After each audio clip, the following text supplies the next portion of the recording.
Original people. They go west, they go east, they go north, they go south. Places we go, we bring divine wine right from the source. Water to wine, BB Nation birth from my new warrior crew. It birth from my new big body girls. It birth from my new boom boom drum. It beat from my new. It's your people, original people. They go west, they go east, they go north, they go south. Where are my people? Right here. My beautiful people? Right here. Ancient of days? Right here. Faces engraved? Right here. Birth from the spirit? Right here. Just here for a minute? Right here. Ruled from a cloud? Right here. Sing it out loud.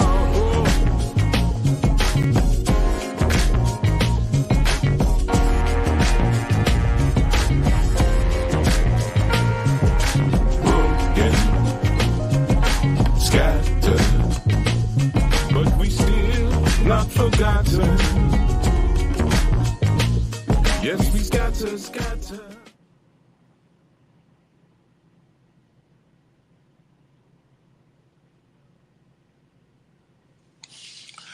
All right, peace, everyone. I think I can be heard. I think we're moving and grooving, as am I.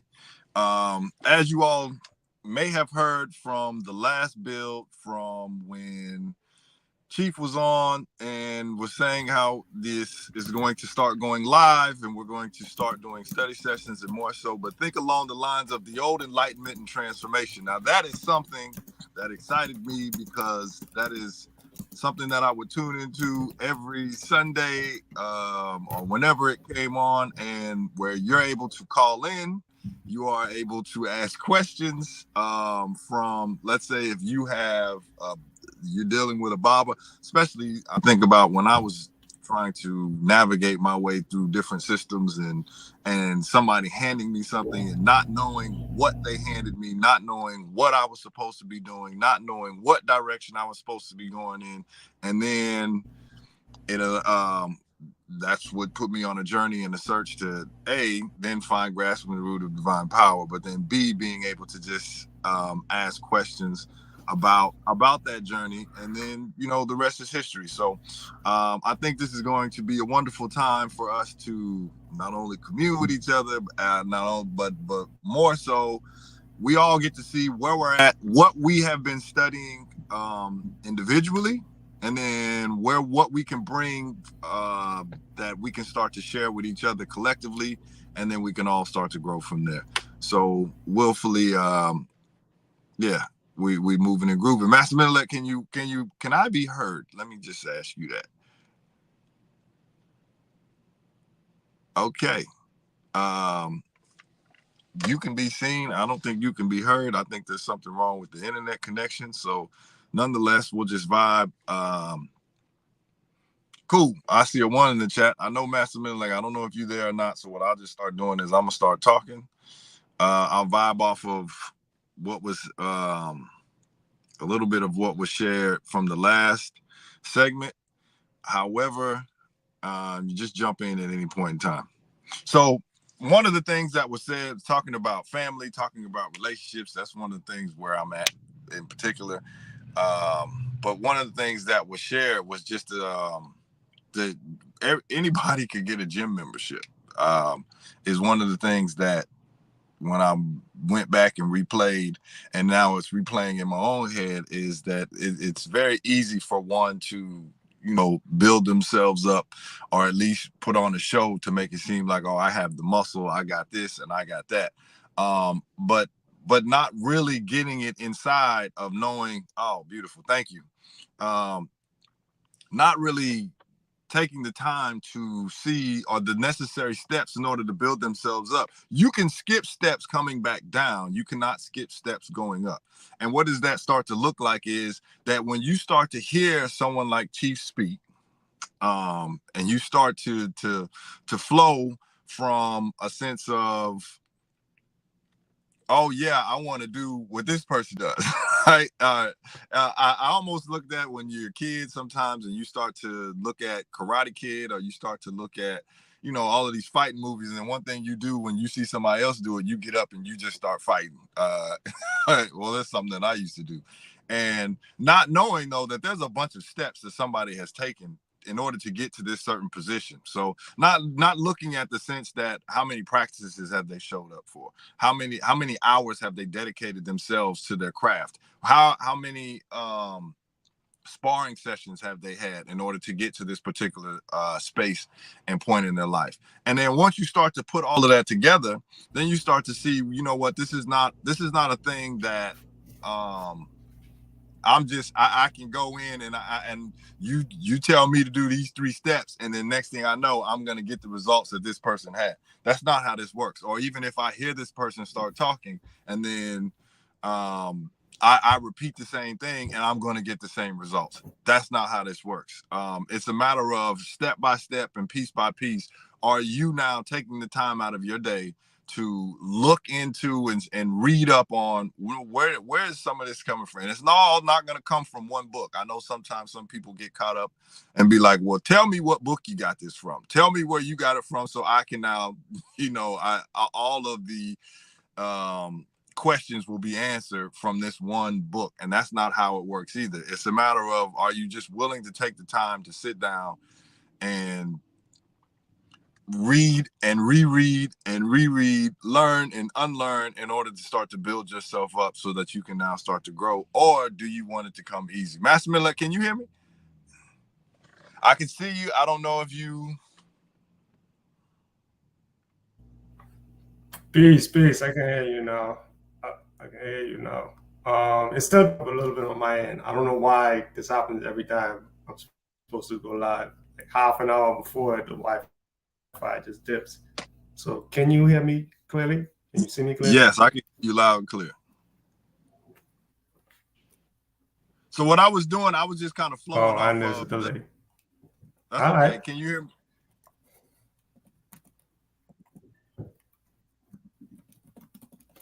It just seems like there's a delay and a little bit of chopping up.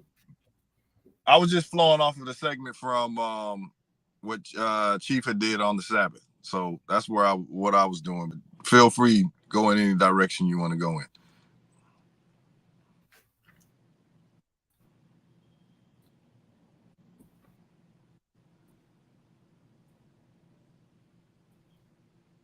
If your stuff works.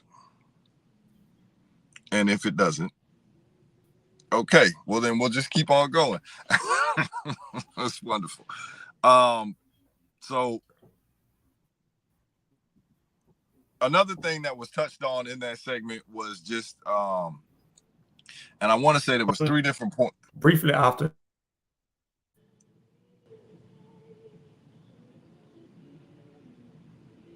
You came in and then you came back out. So I don't know if you want to try to log back in or log back out, whatever, but it's not working on my end. So yeah. All right. So one of the things that the 3 things that he shared for the females and 3 things that were shared for the males was the vulnerability, passion, and confidence. Now, the thing that I start to that and that was for the females at least. Yeah, it's that island connection. Goodness gracious. The thing that started to stand out to me, which I think sometimes too can be especially from the conversations that I had with people, is just sometimes they take it out of context of the sense that, oh, my, don't. And it's that shirt sometimes that you see that don't take my confidence, don't let my confidence trigger your insecurities, which is a fine line too, when I start looking at that, from one being confident and also one being arrogant. And one can start to be like, can't nobody see me, can't nobody tell me nothing. I can take care of these things on my own, or whatever the case may be. And it's a matter of now, which I think is big too, is just in the community, do you have other people that you can start to lean on? Do you have other people that can start to point certain things out of saying that, hey, yes, okay, now I can be confident in these required qualities that one was supposed to learn and one was supposed to know and one was supposed to grow with. And I'm confident that I know this one so I can move on to the next one, as opposed to one is like, yeah, I got that. What else you got? It's almost comes along in the sense of when somebody is learning, and when one starts to learn, it's like, because I've heard something before, or maybe I've heard something along those lines, then it's just a matter of, yeah, I heard that. What else you got? Yeah, I heard that. What else you like? Instead of taking that out and dissecting that piece by piece to truly get an of whatever it is that you're learning or whatever it is that you're studying, to say that now, yeah, I'm confident enough to be able to teach this. And that's another thing that was always shared in some past segments was, if you can't teach it, then you don't know it, right? It's one of those that sit in class and you have a test that somebody has to take at the end of a all right, he's outside. There's a test that somebody has to take at the end of the month, or at the end of the strong, or whatever the case may be, and you know something just long enough in order to get it for that test. But then when it actually comes to applying it a month later or something after that, it's like, oh yeah, I forgot it. Well, can you now sit down and teach this to somebody else? Oh yeah, I don't know it that well. But then you don't know it well enough to move on to something else until you are able to now learn, teach it to someone else. And again, this goes back to the required qualities that a man should have, and the required qualities that a female should have. But then one now moving confidently in those, and not arrogantly to say that, you know what, yeah, I read through it, I skimmed through it, and I know what those words mean. Do you really know what those words mean? Are you really putting that together? I'm gonna try you one more time, Master Miller. Can you hear me?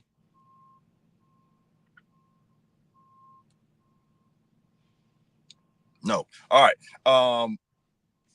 Another one that he spoke about was partnership, and that was one that also stood out, because that's one of the ones that I would start to point out even in myself, of saying, you know what, um, it's little small things of when somebody starts to ask a question in the sense, how do I look in this? Or what do you think I should wear? And that's one of the things that I would totally fail at, because I'm like, man, I don't really like, it's fine, whatever. Right. But or putting somebody else in the driver's seat when they're asking you, make a decision or make some direction. And it's little small things that one starts to lose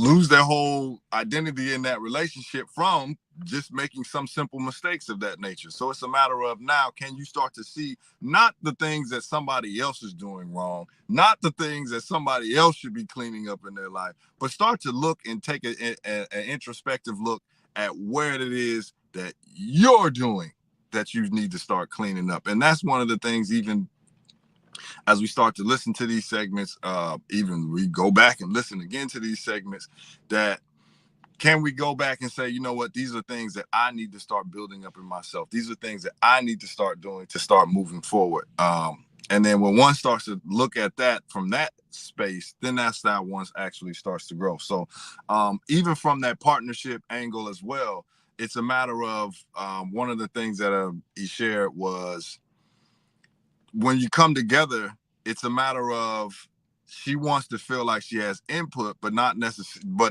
telling somebody, no, you figure it out, right? Because now it's like, oh yeah, well, you figure it out. You tell me what to do, and then I'll just be there. Or you say what to do, and then I'll just show up.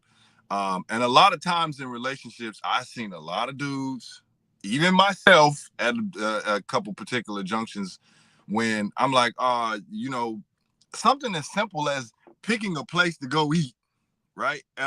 Picking a, and it's like, oh, you know what? You figure it out. And then I'll just eat wherever we go. Oh yeah, and it's like, all right, I'm looking for some direction. I'm looking for you to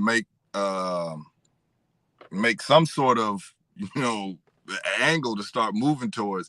And it's like, you don't want to do it, something as simple as that. And I can't trust you with something as simple as that. How does one then start to trust you with bigger decisions or bigger things that they can start to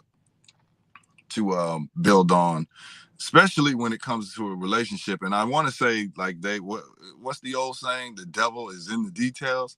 The devil is always in the details, as far as, especially when it comes to relationships. I see, yes, you can put questions at our new at newNation.org, and somebody will put the questions in here. We'll get to it as best as possible. And then we can start moving and grooving from there. And y'all tell me what y'all got. What did you get? It's not just a study session is where. What did you glean from this past segment? I know there was a couple late night segments where the sisters was out there building. I know y'all got something that you took. So go ahead and drop it in the chat as far as what did you get from it? What stood out for you? And more specifically, though, what areas did you start to see that you were lacking in? What areas did you start to see that, you know what, these are things that I can start to pick up on that you weren't necessarily doing, or you need to start doing in order to start having healthier relationships moving forward. So put that in the chat of where you're at and what you glean. And yeah, and then Softer says, oh no, you never want to ask me where to go eat. I know you got some spots though. I know you got something in there, Jerry. Yeah, but that's one of the ones, and I dropped my. Let me see. I know you got something, but at any rate, a couple other things that stood out for me was so Subway. Hey, y'all, I ain't gonna hold y'all. We was at the retreat. Softer was coming back with them footlongs now.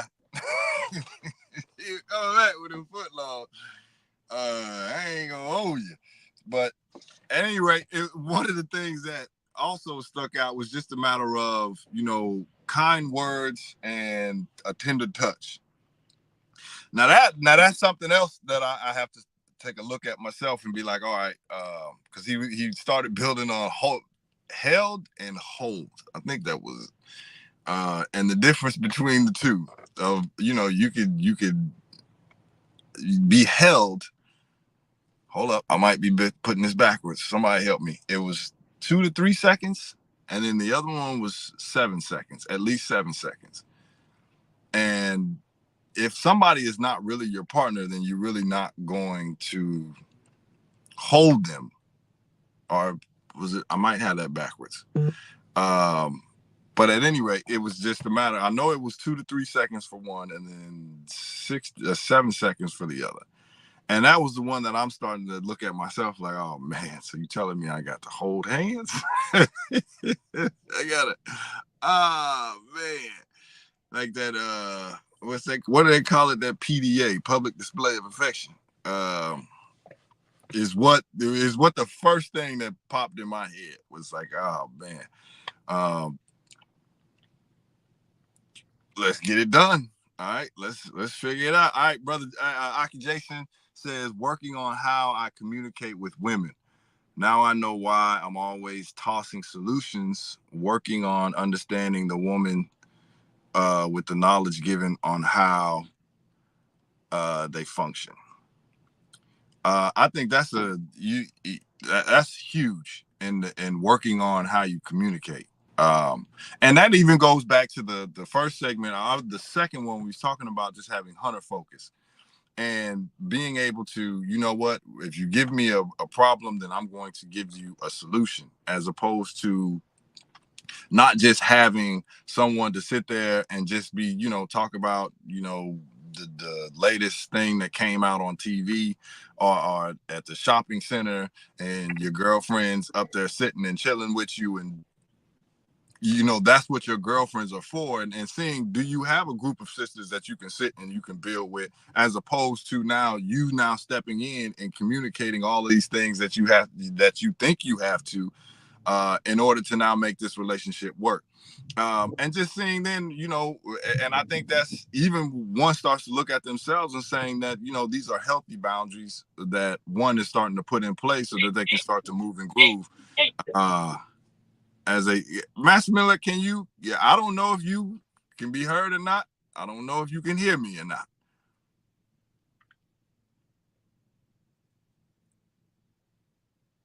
I guess not. You're on mute though. I think your thing is on mute. You got to unmute.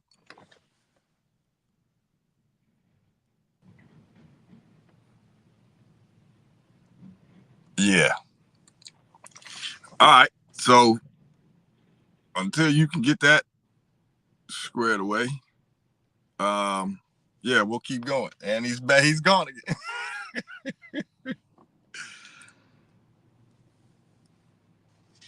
And he's back again. All right. You still, something's, all right. At any rate. Yeah, but again, just going back to that communication piece of just how does one, over there teleporting around the island. You ain't lying. However, though, just going back to that communication piece and just making sure that you're clear and direct, and more so you should be solving problems. What is it that is going on? And just being clear and what it is that you're communicating, and making sure you don't fall into that trap of feeling like I have to be the one. I gotta, that's a lot of times I hear, even when people start to say, I gotta be your best friend, and they put that in songs a lot too. And I think that's where one starts to get in trouble, is when they start listening to certain songs that start to tell about love and start to tell about how relationships should go, and start to tell one, this is how it should look. So even what's that one? I think it was Joe. Well, when he just starts, I want to be the one to make you smile. I want to be the one, like when you go to bed. I want to be there when you wake up. I want to be there. It's like, man, this ain't gonna make, you ain't gonna make that. But then when somebody listens to it, and maybe and it hasn't had any conscious teaching or anybody to tell them anything different, then oh man, at any rate, if nobody has told one, this is how relationships start to go, which a lot of times a lot of us come from dysfunctional families of, learning from a society that starts to only give one some garbage. And it's not until one starts to see, that this is entertainment. That's the only thing what this is. But then as we keep listening to these certain things, then it becomes a matter of we getting psychologically programmed. And we get psychologically programmed, then now you're programmed to thinking that this is how relationships should be. And then once we enter into these relationships, once we get into these, and then we're wondering, well, there must be something wrong with me, because my relationship doesn't look like the one that so-and-so had on TV. My relationship doesn't look like the one that they're singing about. And, it's not all these roses and daisies and all this other kind of stuff. There's a problem. And then now we start to look at it. And that even makes me think of the great Amos Wilson, when he was like, in a society where you promote liberalism to the rest of the world, it has to make it look like the problem is with the individuals. It has to make it look like that because you're not following these simple steps, then you're not getting the desired outcome. So because you're not doing what it is that's portrayed on TV, or because you're not doing what is being portrayed, or what you're listening to via whatever it is that you're hearing, then that's why it's not working out. And then one starts to seek counseling. And then that's in the song that Chief had was, they said I needed counseling, so I signed up. But at the same time, then the counselor is in counseling for the same exact thing. And that's man, if I had a dime for every time that I heard a clinician that has either told me or has said is something along those lines of, we're great at giving advice, we're just not great at following it. And I'm listening, and I'm like, hold on. That what that says is, and this is in the 14 keys of, well, then you're extending bridges that you don't know can hold your own weight, which becomes very dangerous. How are you going to start now counseling somebody through anything, and you don't have the self-discipline enough in order to get it done? And then meanwhile, you start peering into their own personal lives, and their own personal lives look like Helen Scunyon. Helen Scunyon. As well, then if I'm that's like me trying to coach somebody and saying, this is how you are going to defeat obesity, but then I'm obese myself. How's this supposed to work? You telling me this is going to work, and then you not actually doing nothing yourself in order to, or applying any of these steps in order to get a desired outcome? Well, then how am I now supposed to apply any of this? And then we revert. So then one reverts back to, again, a sick society that starts to tell one, this is how this relationship should start to move. This is how you should act as a man. And then start to listen to even rap music that'll start to tell you, how men get money, get the bag, or you get online, and then you start to hear certain cultures that start to tell you, oh, well, then you need to ask her how much her submission should cost. And whatever her submission is cost, that's what, because you ain't making enough money. And everything starts to circulate around getting the bag, getting to the money, getting to this, where therefore now I can create a desired outcome depending on my net worth. And then one's net worth starts to leak into their self-worth, and then feeling like I'm not worth anything because whatever it is that I'm doing does not create or generate a high revenue. And then it just becomes this other cycle. So, okay, so now how can I start to generate more funds, or even start to now prompt this society to make it? And that goes back to that motivation and motion again. Like, you like a sick dog that as long as you running on the track and performing, then you can stay on the track. But then if you're not making any money on the track, you're gonna get put to sleep out in the pasture because you're not doing anything that is required of you, that this society says makes you valuable. But are we really looking at these things of what does make one valuable in a relationship? What is valuable as a man? What is valuable as a woman? How do we now mate and match together or be complementarities of one another, as opposed to you coming in with certain required qualities and then you saying that I got the same thing because that's what we need in order to now survive in this society. And that even went back to the beginning when Chief started building on, and peace, Chief, by the way, when he started building on, women don't need you to survive.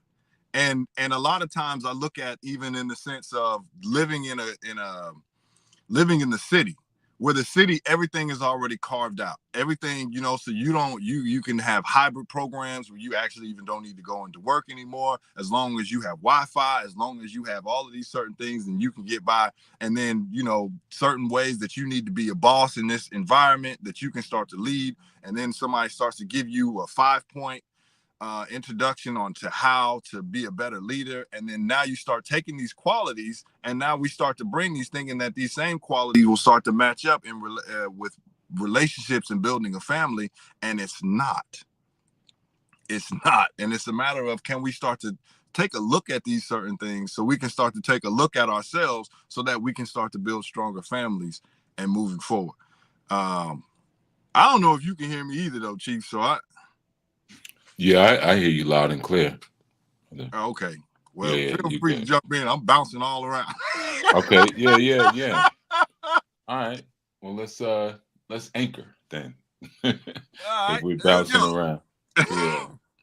All right, cool. So shalom, everyone.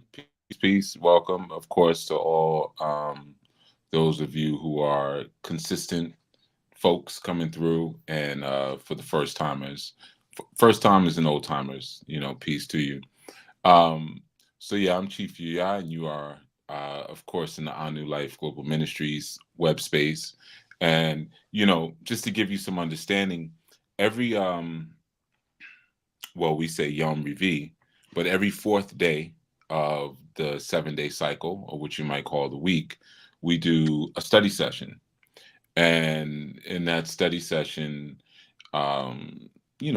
will contribute. Sometimes we're just straight reading something and then breaking it down.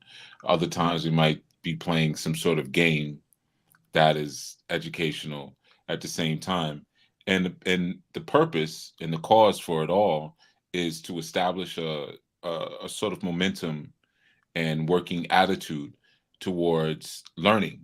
You have to study in order to evolve. There's no way around it. And I know many will try to use feelings and use pseudo visions and artificial spirit. Keep my phone in front of me, so if questions come in or whatever, do me a favor, sisters. If I'm gonna keep my eye on Teams, so if questions come in or whatever, just dump it into Teams if it's anything for me to answer. All right, so I'll keep the timeline up on that in front of me. But yeah, so having that sort of experience where that study is it's an obligation and there's a drive behind it is crucial in terms of your growth and development. So yeah, so we do this normally every fourth day, or for you every Wednesday, or for some of you may not say Wednesday, which is great if you don't. um, and we're going to be moving the day soon, actually, but we'll get into that, at another time. So that's essentially what you're witnessing now. Usually there'll be one or two people who will maybe have a topic or something to build on, and then we'll just bounce off. So as you heard, where Zach mentioned, like, yeah, you could drop a thought in the chat or whatever. This is a build session. So things that you may have, questions that you may have, or things that you may be studying, maybe working on, this is when we dive into it and see what we can do with it. Um, so what I'm adding on to the bill, I was thinking about this eclipse that's coming up. Some of you may be aware, may have heard about the eclipse, particularly that's going to be visible from the northeast all the way down to the southeast, parts of Europe as well. And it's eclipse that we won't see again this form until I think 2045 will be the next one, somewhere around there. And feel free to correct me in the chat if I'm off. You know, so it's about it, man. With that eclipse, it's so crucial.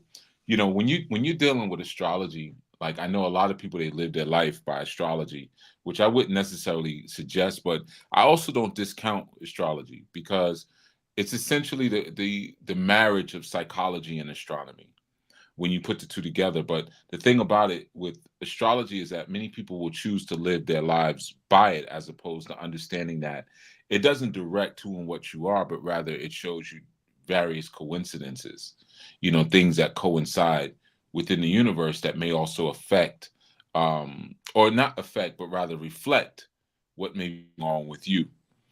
So everything that you experience outside of you is a reflection. It's a tool that's given to help your soul complete its mission here on the planet. So even people you meet, I know that sounds a bit to say something like that, like, well, people are a tool, but those relationships are a tool for the fulfillment of your purpose. The jobs that you work or the places that you live and different events that you may see as very cosmic or very divine, they are cosmic and divine. But essentially, if you are seeing it, something that's manifested itself outside of you for the purposes of your travel, for the purposes of the fulfillment of this divine mission, of this thing that we call the soul. So this eclipse coming up is no different. There's a couple of things I was thinking about it. And again, whatever thoughts you have on the eclipse, just post it up, whatever. You can put in the chat. I don't have the chat right in front of me. But if there's a question or something, it'll be sent to me. But if you're seeing an external eclipse, you have to recognize it as an internal eclipse, right? And of course, what we have coming up now is a solar eclipse, which is a bit different than sometimes what we're used to seeing. And kind of thinking about what it represents, right? Because the sun is such a powerful and strong operation that it would take something great to keep that thing going, to keep that sun going. And essentially the sun is the essence and the basis of creation. Like creation sort of revolves around this concept of the sun, you know, and the sun representing that light and that knowledge and that divine spark and strength and spirit that exists within all of us. And as long as it's going, you know, even though it may have its moments of weakness, we call those are called sunspots. Sunspots are like we could almost say dead spots that are within the sun. If you have a certain type of telescope with a filter, you could see them, but they're points of their magnetic points that exist inside of the sun, and they're like cool spots. Now I say cool because, you know, I mean, it'll if you were too close, but those are like the you could say like the weak moments of the sun. They're always there. The sunspots are always there, you know. um but it's very similar to like what we go through at the soul and spiritual level. Like there's moments of strength when we're on a high, and then sometimes there's moments of weakness where it's just like, I can't take it. You know, it's just too much. This is I didn't realize it was going to be like this, you know. So I'm looking at this eclipse coming up, and the thing that kind of really had me thinking about it is I know was saying that they were asking me like, what are you going to do for the eclipse? Like, eclipse is coming up, you know, because in New York we'll be able to see the eclipse. And they were like, you know, the eclipse is coming up.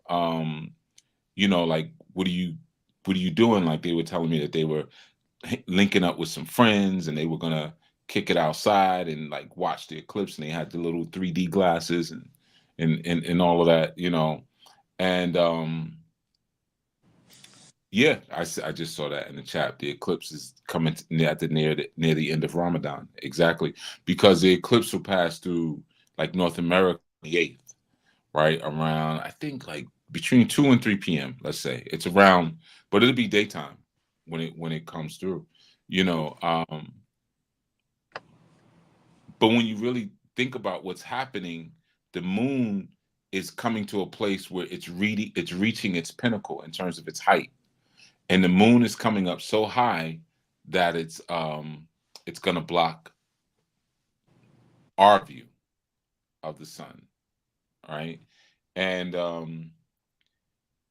like I said, somebody was talking to me about it, like, yeah, you know, we're gonna kick it for the, you know, for the whatever. They're doing like people are doing like eclipse parties, things like that. And what's so wicked about that is that if you think about what the sun represents, you know, a lot of times within our sort of Western sterility, we forget the organic nature of the bodies that are around us, whether it be stars, the sun, the moon, the earth, you know. But we're related. Like these are our family members, you know.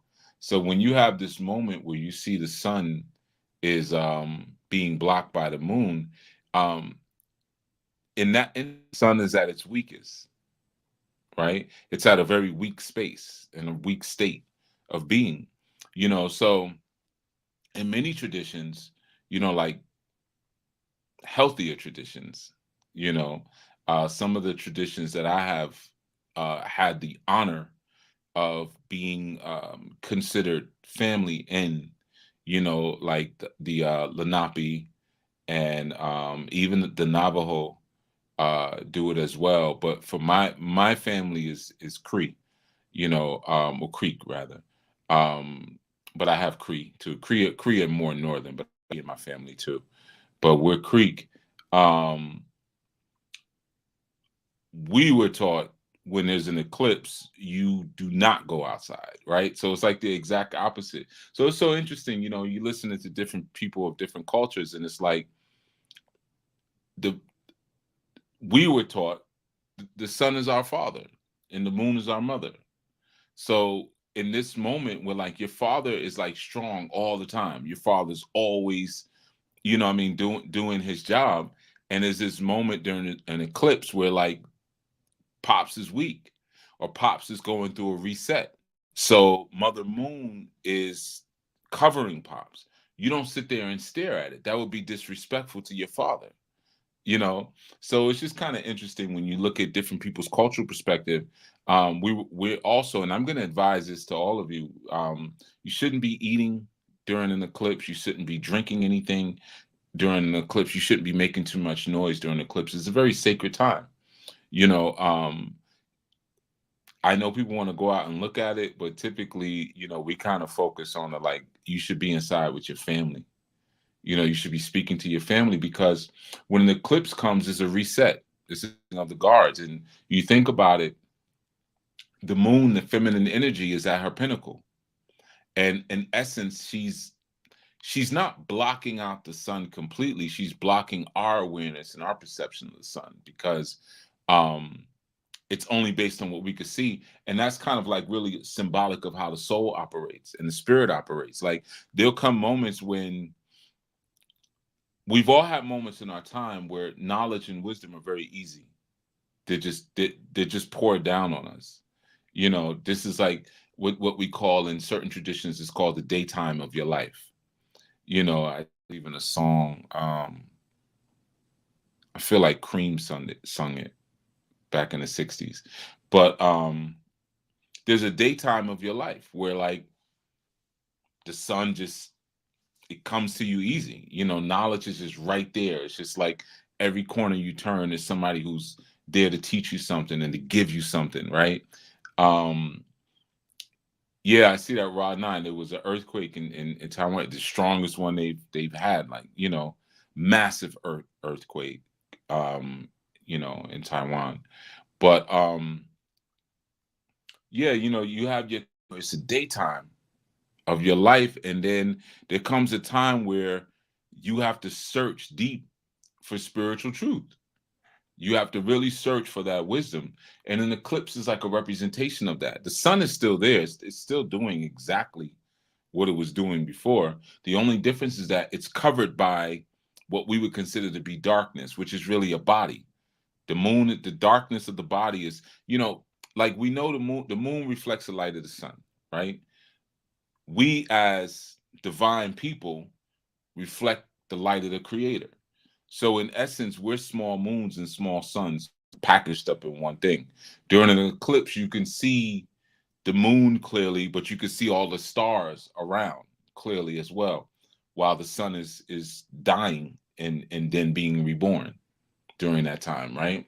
But, you know, there's a time even within us where sometimes our humanity and our feelings and our emotions completely cover the spiritual divine of what is at our center, our personal theme of creation, what exists there.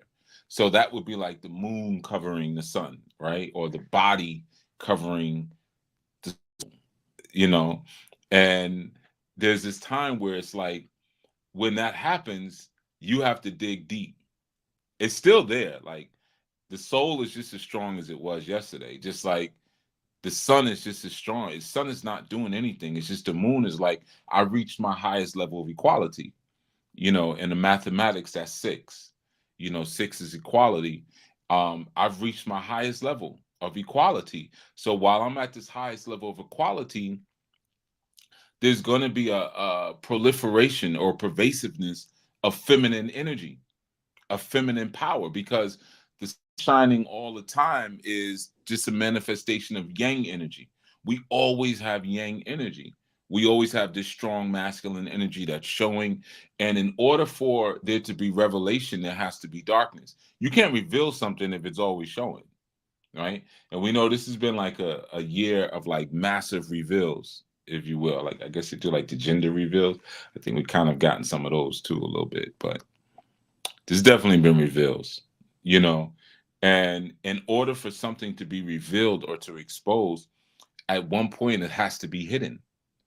You know, so we may look at the darkness and we may look at what's hidden, and we may look at that like it's evil, and not realizing that it's harmony. The darkness and the light are in harmony together.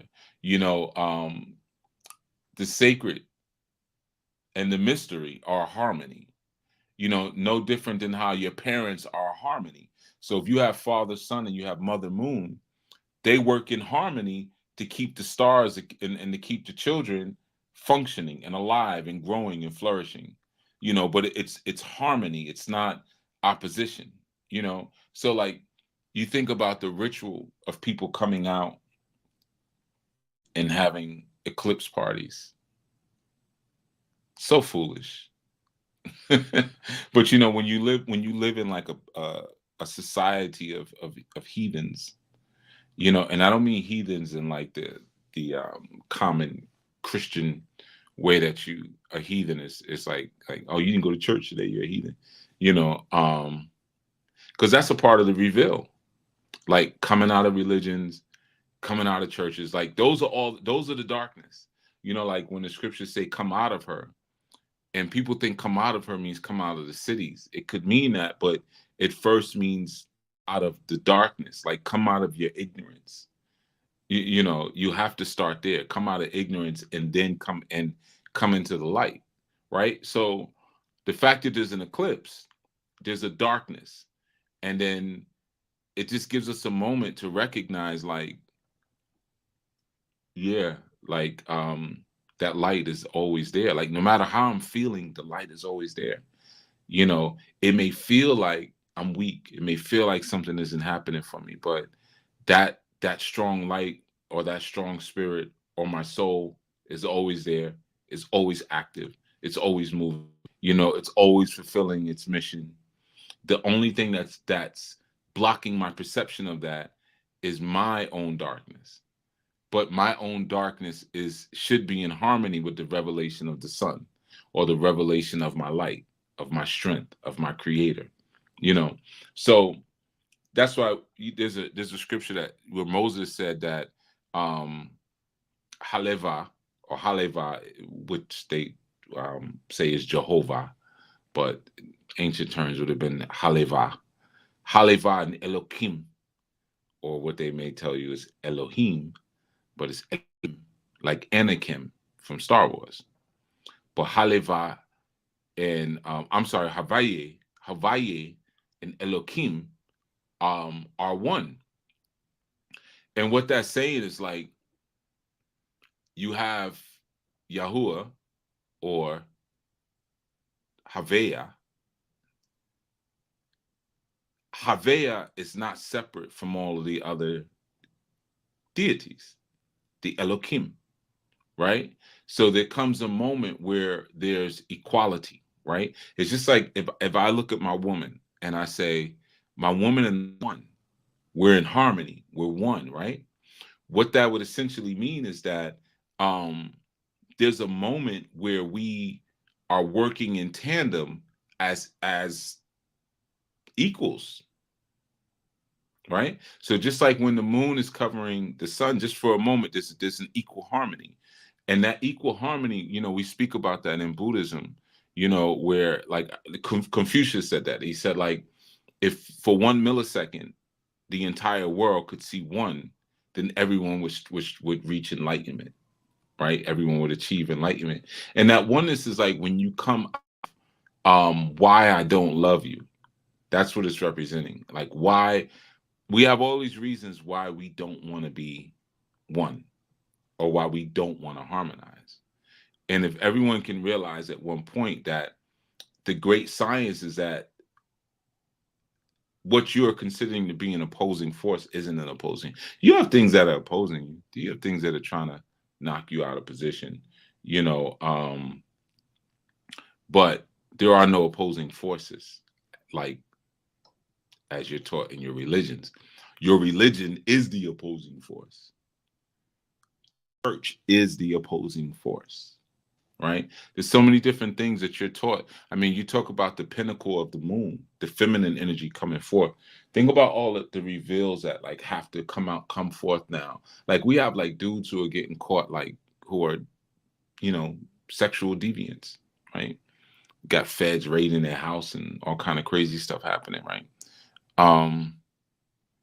That's a part of like, I don't want to just say karma, because I don't want to, like, it's a shame. A lot of times when we see certain things happen to melanin rich celebrities, we get super excited, very sick and disgusting way, because we're programmed to hate each other so much, that, oh man, yeah, they got this one, they got that one, good, good, put them under the jail. Like, what's wrong with you? you know, like, we have people out here who are sick, they need help, and we should always, our job, like my job, and here I knew my job is not to convert you. Do what you do.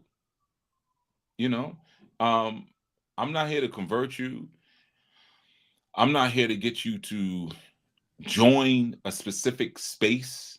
A lot of times people reach out and say, like, you'll see the join link and stuff under the thing, but that's if you want to come into this space where there's this particular community or this particular information, and you want more of this sort of experience, and you want to give to this experience, which you probably don't, because I'm looking at the chat now. I pulled it up on my screen, and no one. Well, we had a couple. I'm not going to do this because Unity Mandala, my Ubot, peace, brother, said, when you're able to sit down with your partner and talk together about how each other's past has brought carnage in each other's past relationships is a big healing moment. Doing it respectfully, yeah.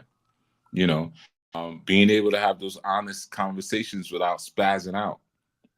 Sometimes, especially as men, it's difficult because we sometimes don't recognize when there's a new thing happening. you know um when you have a woman in your life, you put a hedge around her. Why do you put a hedge around her? Because she's yours. So you put a hedge around her. There's scriptures that speak about that. Um move not thy brother's hedge. And what that means is this. What that means is, like, let's say if my Mayuba and he come to my compound. They say, oh, we're gonna come over, we're gonna have a meal together, let's kick it together, right? And they come through, and he requires that his queen, I don't know, like, she doesn't eat uh beef rib tips, if that's a thing, right? But we love beef rib tips at my house. So when she comes, I'm like, come on, eat some of this, sis. Come on. And I'm like putting the rib tip in. I'm like, eat some of that.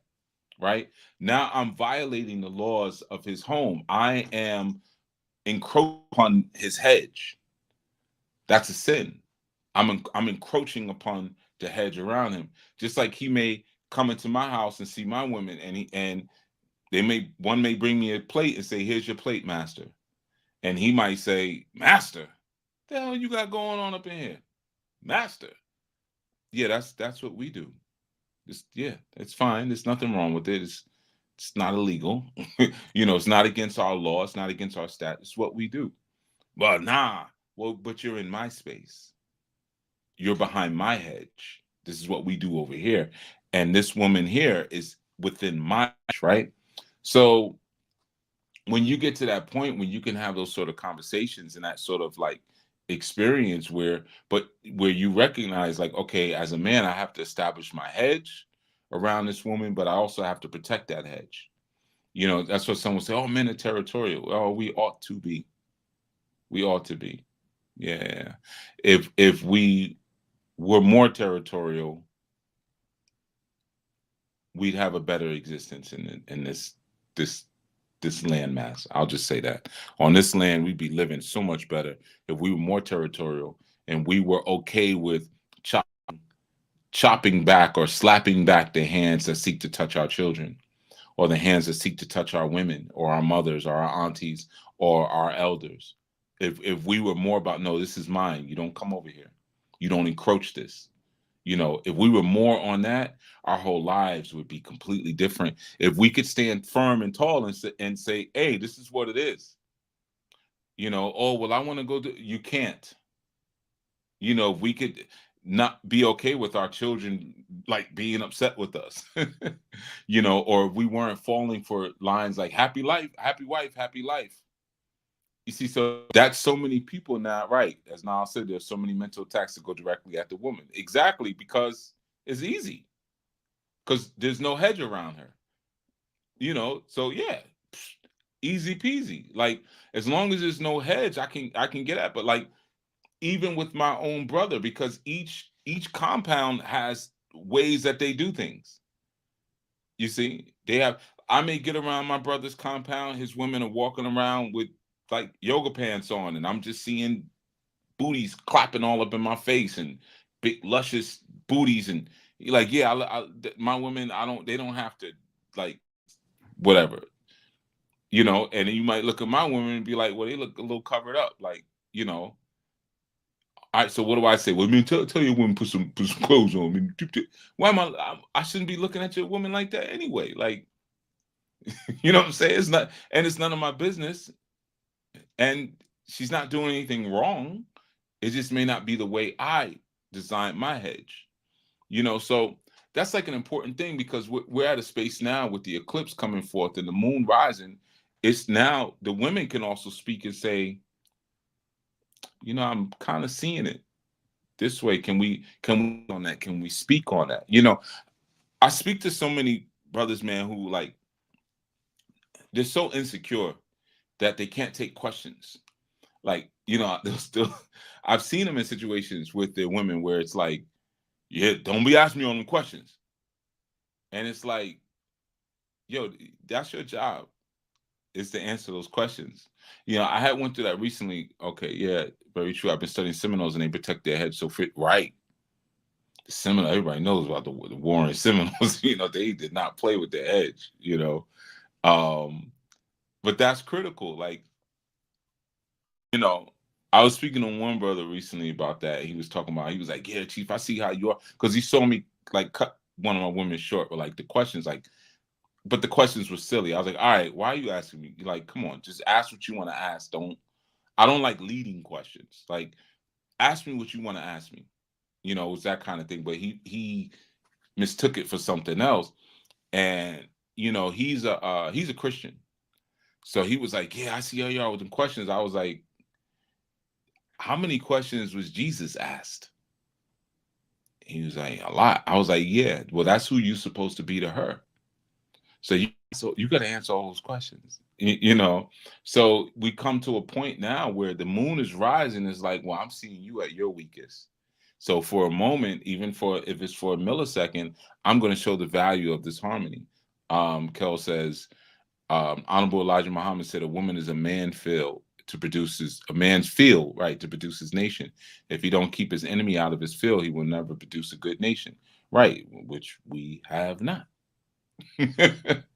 Which we have not. I mean, the majority of the debauchery that you see on like that you see is women. Let's be honest about it. Of course, we can't like what rap music, this demonic music that we've put so much energy behind for so many years, like it's something sacred and divine, and it's just nothing but, for the most part, egotism. Like most songs, it's just I am, I am, I am, I am. It's just a whole lot of I. You listen to most rap music, you're getting insulted, you're getting verbally assaulted, and you just listen to someone brag about themselves. Like, that is pure satanic. That's Satanism in its purest form. It's not like Donny Hathaway singing "Be Real Black for Me," or Nina Simone singing "Young, Black, and Proud." And it's a we thing. This is we. You know what I mean? So, yeah, man. So the same thing, man. We've allowed the fields to be taken and assaulted, in the worst way possible, and taken of all its value. And the reality is, like I've said so many times, a nation is women and children. The nation ain't the men. We're nation builders. But you don't have a nation unless there's women and children. All right. That's the basics. That's the basis of women and children. So a person who knows how to build a nation will also know how to dismantle a nation. Right. So you're dealing with people who know how to dismantle what it is that you're supposed to have. So what do? They go after your women and children. So you will never rise up to have a nation. But it's when you get to that point where you can build a hedge and say, look, I don't care how you feel about it. This is what it is. And then there's a certain gene that will kick in with women of your nation who will say, you know what? You're right. All right, let's do it. Come on, let's go. Let's do it. And you gotta be ready to do it. You got to know how to build a hedge. One deep thing about when you build a fence around your yard, I don't care how strong or powerful your fence is, in particular a wooden fence. If you allow bush and shrubbery and greenery to grow on the fence, it will always break it down. Every single time, it will break it down. Right? You can get the strongest wood you want in the world. I don't care. Get whatever you want. Let something grow over that fence. You give it about 6-7 years. If you do this, the fence will be wobbling back and forth, no matter how deep you put those poles initially, because it can't take the weight of all that shrubbery. So when you have a hedge, you have to manicure and maintain the wall around your culture, the wall around yourself, and the wall around your family. So like even when there's an eclipse and there's a changing of things, we recognize that the air is different. The air is changing when there's an eclipse. The sun keeps the air a certain way, but now the moon is doing this thing. Think about women who go through this cycle, and their hormones are reversed. So when they would normally have melatonin secreting, they have serotonin secreting, and vice versa, and they just feel off. So you have the same sort of reality. Things are just off. Right? So should you be outside having an eclipse party and staring up at it? No, not if you're indigenous. Nah, you should be affirming. You should be meditating during that time. I'm looking at the chat here. Oh, my mouse stopped working. But yeah, you should be affirming at that time. You should be taking your time to like I said, really build with family. See where they're at, see if they're safe, and speak about what happens next now that this energy, is sort of changing. You know what I mean? And there's a lot of like good that comes from meditation during an eclipse, but keep in mind that you can use the power of an eclipse within your meditation, but you want to keep your back to it. You can keep use the direction of the eclipse is like your fulcrum.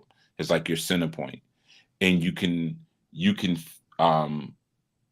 face certain directions, but with your back to the eclipse, right? So like for instance, if you face the energy, you face east during an eclipse, you use the east to sort of make yourself more decisive, or to like polarize your energy. In particular, like if you need guidance in your life, right? You face the east. That's why we always pray to the east, right? We know our masters and our teachers come from the east. But you put your back to the eclipse, you face the east, and you do your meditation in that way. And that helps you, like, if there's something that you're on the fence about, you're not too sure, or you feel like, man, I just need an answer. I've been working on this thing forever, or thinking about this thing forever, and I haven't gotten an answer yet. You probably did, but you wasn't listening. But you can use the eclipse, but you face that eastern direction.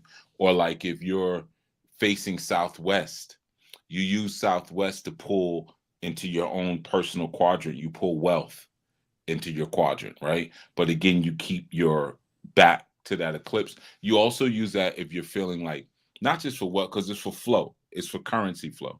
But remember, current is electricity, is water, it's air. It's not just like, yeah, give me some more bread, give me some more fiat, So also, like, if you're in a place in your life where you're like, man, I feel like I can't move forward, or let's say, for instance, we've all been here, like, well, some of us, like, you've been wanting to leave your job, right? So you've been sending out resume like on the L. You've been sending out resume after resume after resume, and you're not getting, and you're like, man, maybe I should be doing something else, but you don't know like what it is, or you just feel like I'm stuck in this place right now in my life. Then that's when you would like face the southwest, and you pull that energy in.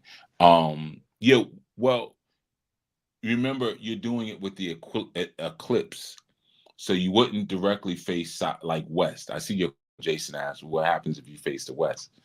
You have to go with the remember, like the angulation of the sun.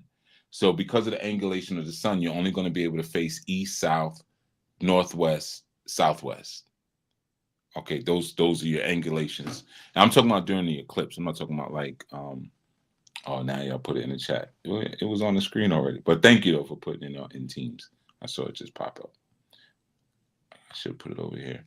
But northwest you use like for amorous situations. Like if you're in a relationship and you're like, okay. Yeah, if you're in a relationship and you feel like it's not going anywhere, like it's just we're kind of at a stagnant space, then you use northwest for that type of energy. And when you go on to the south is to bring health into your experience. Is when you're trying to magnetize health. So you can actually use the power of the eclipse, if you will, but it's not like everybody else is doing it. You know what I mean? I'm just making sure I'm catching these questions. Yeah, so like if you need healing or whatever, I just had to chat up. All right, whatever. Okay, here it is.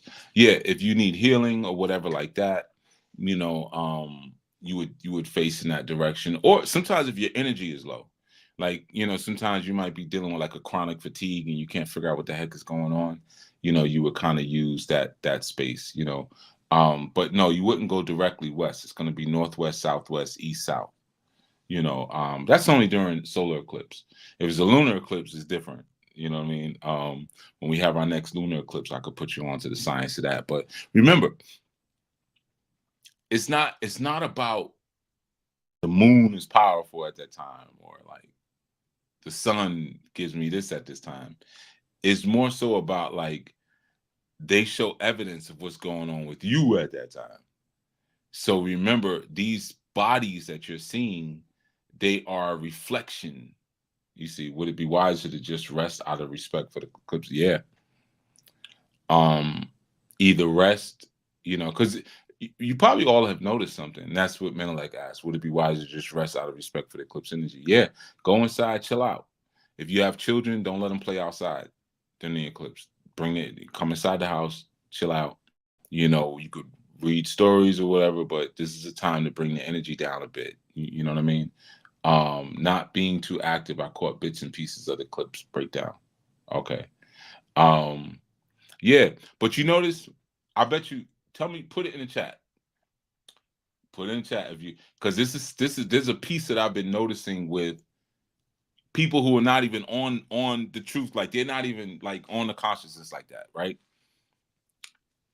For the past like month or so, a bunch of people I know have either been, well, it's pretty much the same thing, have been really tired all the time, or have not been able to sleep at night. This has been going on for like a month now, right? And what I have noticed is that time has sped up. Like we're losing days here and there. And sometimes that happens, right? Because we're taught that like time is on a static continuum. Like 60 seconds is always a minute, 60 minutes is always an hour. That's impossible. Nothing in nature is on a static continuum. You know what I mean? So don't fall for the nonsense. So things speed up and they slow down in order for them to reach their mark, right? So sometimes you can feel the speeding up of time, and it will throw you up. It's similar to like when the seasons change. Sometimes during the solstice or during the equinox, you'll find certain people that are just like, I'm exhausted. I don't know why. I'm so groggy. I need to just lay down. Yeah, because time is shifting. You see, so once time shifts, that means your gravitational force is going to shift. So yeah, you're gonna like your body's gonna feel more gravity is connected to time, so like everything is gonna be off. But yeah, let me check the chat because like I said, I've been speaking to people who on it like that and just been like, yeah, I've noticed I'm tired all the time, or I thought today was Tuesday and it's Wednesday, stuff like that.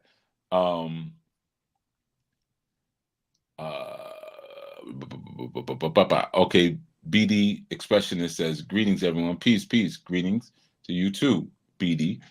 What do you think about the conspiracy, quote unquote, that powerful people will be doing rituals to keep their power during their eclipse? Of course. I mean, but keep in mind that like powerful people are deities in their own right. You know, just like stars or celebrities are stars and the luminaries in their own right, based on your angulation, based on your perspective. You know, absolutely, there's rituals that are done because you got to think about when the cat is away, the mouse, you know, the mice play, as they say, right? So the sun is hidden for a moment, right? Even if it's for that little 2 or 3 minutes, I think, when it's completely behind the moon. What are you going to do when the perception or the metaphorically the light of the creator has been hidden, right? Think about that for a second. If the justice of the universe, it's like a purge. If you think about it, right? If we could get away with whatever we want to get away with for 3 minutes because God ain't watching, right? What would you do? I mean, I'd be in the purge. Like, I'm not gonna even pretend like, oh, I would be trying to help people. No, I got some people I'd love to. Yeah. So anyway, so this is what I'm saying. So yeah, absolutely. Um, Rituals are done because having people come outside to look at clips is a ritual. Having people like, why is it now all of these glasses, these 3D glasses, to look at the you go on Amazon, it's the first thing you see on your first page. Oh, get your eclipse glasses. Why you want me outside? It's like you want me outside as much as they want melanin rich people outside in August. Oh, you know, we're having a free concert. Oh, you know, Keith Sweat is doing an old school concert. Keith Sweat and Guy, they're going to be doing an old school concert. Come outside. You don't want to miss it. It's free. Dougie Fresh is going to be, it's free. You know, like they do that every summer, right? Why do you want me outside of this when the sun is at its pinnacle and I'm strongest? When the sun is at its pinnacle, I'm digesting food at the best I will all year. Right? So that means I'm digesting light code frequencies the best I will all year. Right?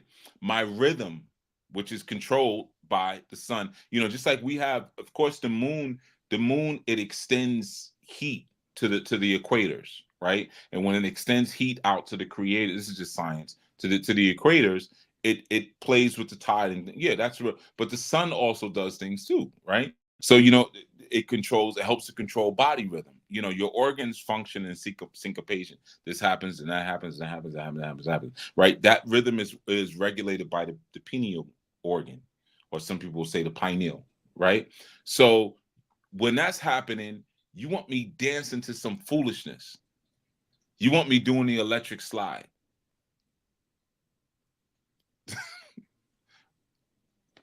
It's just so insane. So absolutely, there will be rituals done. They've already begun. You don't need glasses to look at the sun, especially if you have dark eyes. What do you think all this melanin in your eyes? Or our ears are darker, our lips are darker, right? Our eyes are darker, our genitals are darker, right? All of you who are, even if you're not melanin rich or you have epidermal melanin, your genitals are darker than anything else on your body. Your lips are darker, your ears are darker, your eyes are darker. You know why that is? So that you can absorb more and you can see more frequencies of light, because that's where your concentrations of epidermal melanin are. So while on glasses, I'm fine. Now, I'm not a doctor. This is all for educational purposes. All right, let me just say that. I don't know if that counts for anything. So anybody goes out and does anything, if you might not have these beautiful eyes like I have, and you might not have the superpower of being able to do what I can do. All right, so I don't want to get the blame for that. So Ra 9 says the Vedic tradition also says you should not go out during an eclipse. Chinese, you know, like that's a thing. And it always goes by what the year is, like the year of this year to that. But those traditions, you know, do not go out during an eclipse. Yeah, I noticed this analysis. Yeah, I noticed the same thing. My Ghana trip went by so quick. Well, Ghana always goes by quick. So yeah, I'll throw that one in there. But anytime you're on the continent, you're like, oh, what? We gotta go to the airport. It's time to go to the airport. That's when you do that last minute running around like, I gotta get some fabric. I gotta get this, you know. But yeah, I mean, you would probably feel it even more so on the continent because you don't have so many grids around you. You know, especially I know where you were.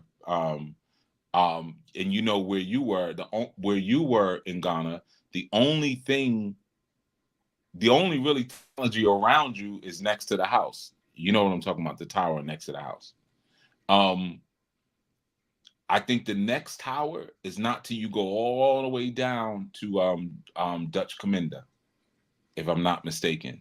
And then the other next tower is not till you go all the way down to Elmina. You know, so like you don't have a bunch of stuff around you like reminding you of the grid. You know, in fact, where you were, you know, at the house, you probably got that 2G phone. So, you know, that's when you look at your phone and it says H. You see letters you never saw before. Like, dang, I didn't know the service can go that low. That's when it gets good. Phone ain't got good service. You know, that's when everything livens up, right? Jason said, even the number they give you for the speed of light is an average, right? Because it can't, you know, 1,120 miles per second, you know, that's estimated. Even the speed of the sun is 1,500 miles per second, but that it vacillates. You know what I mean? So you know, nothing is constant in nature like that. You know, I thought, oh, that's right. I thought I was tired just because of Ramadan. Maybe. I mean, there was a report that came out last strong saying that intermittent fasting is actually dangerous to your health. It's one of the worst things you could do for your health. I thought that was so cute. I didn't even repost it on social media or anything because I was like, you know what? I was gonna repost and like, look at these fools, but I was like, I'm not even gonna give it the energy. But you send that out during Ramadan. Okay, real cute, fellas. All right, real cute. You know, my dad and uncle comment on the time being special. Yeah, you could feel it, especially where y'all were. Like, you know, where you're hypersensitive next to the water. Yeah, of course they felt it. You know. Let's see. I'll see. Yes, things are. Oh, okay, y'all are doing it for me. Yes, things are going by fast. That's when losing track of time and days. Right. That's not a bad thing. You're only losing track of time and days because somebody told you what the time and day is supposed to be. So you think something's off. So you're out of season and you're out of step. It's just like if you go outside and play in this eclipse, you out of season. But it doesn't come. It's not going to be here to 2045. So what? So? Like, why would you celebrate your pops being weak? I don't want to see that. I want to see that. How many times do we not go to funerals because, like, I don't want to see them like that? Well, that's what you're seeing during an eclipse. You're seeing your pops die. I don't want to see that. I'm good. You know. Oh, thank you. Already got it. Steph Love says, makes sense as to why I haven't gotten a decent night of sleep. Let me tell you something, Steph Love. All of my clients that I work with, they all been saying, Chief, I'm tired. I've been having people reschedule appointments with me. Like, Chief, can we do this another time? I'm just exhausted. I'm like, yeah, I know. All of you are.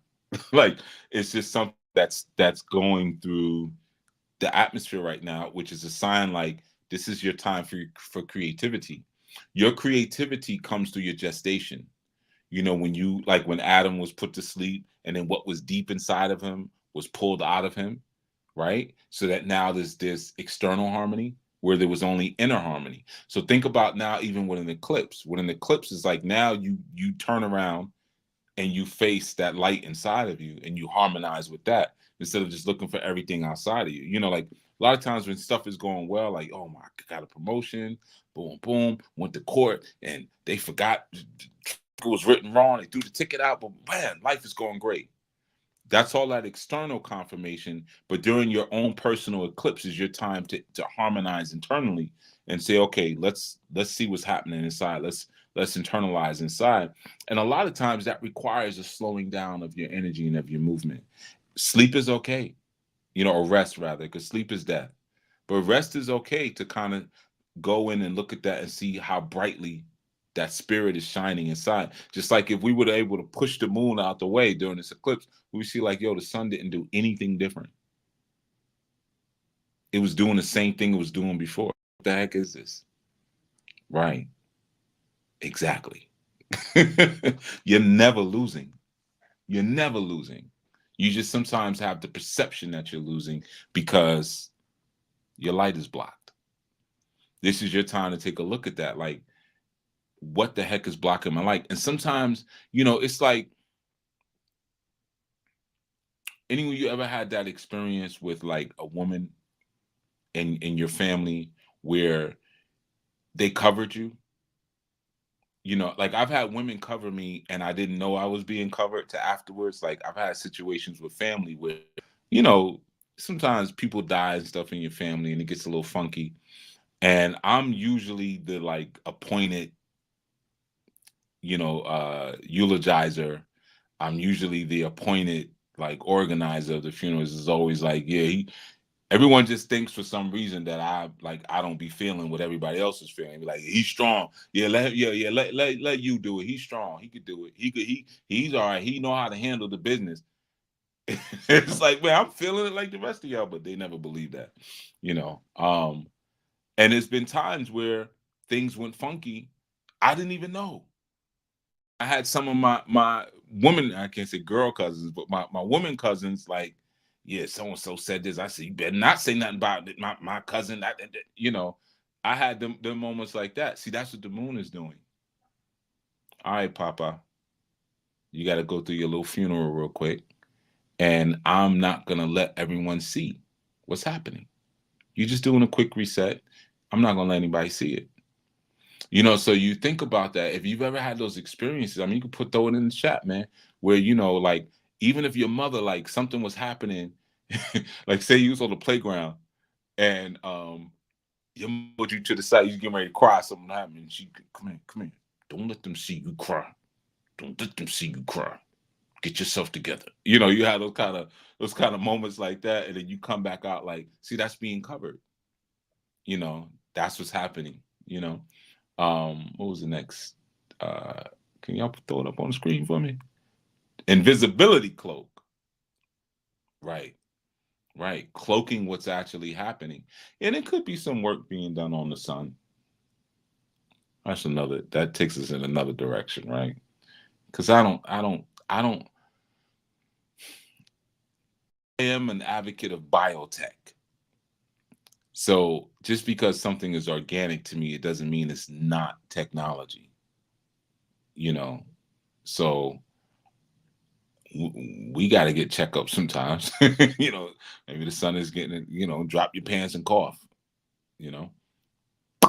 But anyway, your man said I haven't been sleeping, but I thought that was just because of school. Could be. Maybe you ain't supposed to be in school right now. I'm not telling you quit school, but are we really regulating our activities with the cosmos?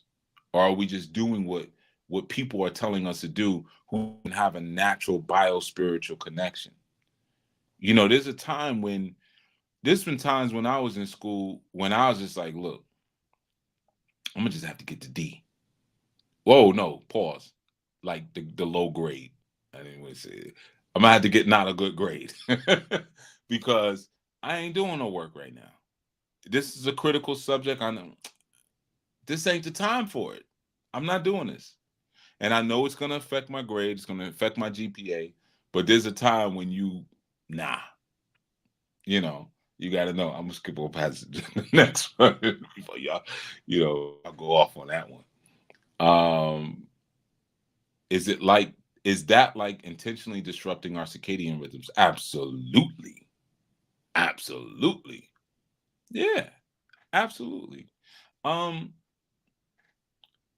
Think about like how offices are built. All offices should be flat with skylights. Let us come in early, let us leave early. Right? Why are you turning on fluorescent lights when the sun goes down? If you have plants, for instance, and you leave the light all the time, they will grow. They will become accustomed to the fake light that you're throwing in front of it. But you think it doesn't confuse them? You see, so it's the same thing us. What are we growing on? What are we feeding on? Right? So you have me in an office and I come in at 9 or 8:30, whatever the office time is, right? It's daylight. Okay. First of all, I'm late because the sun been up. But okay, I'm here and I'm doing my thing. Then 5:30 comes and the sun goes down and I'm sitting here under lights. So of course that throws my rhythm off because you know in earlier times, especially like in Rome, it was only servants of slaves and slaves who worked after nightfall. That was considered to be what poor people did. So around 6:30 was leisure time. You had some dudes would be laid out on the side with the grapes and all of that. That was 6:30. Like, okay, it's time to take it down. And we relax for the rest of the night until the sun comes back up again. But our servants keep working. We don't care nothing about their health or their connection or what we learned from the Kemites, because the Kemites were like, yo, but when the sun go down, it's time to take it down. But for our slaves, you keep working. You see? So what are we investing in now? Because we are living in Rome, of course, you know.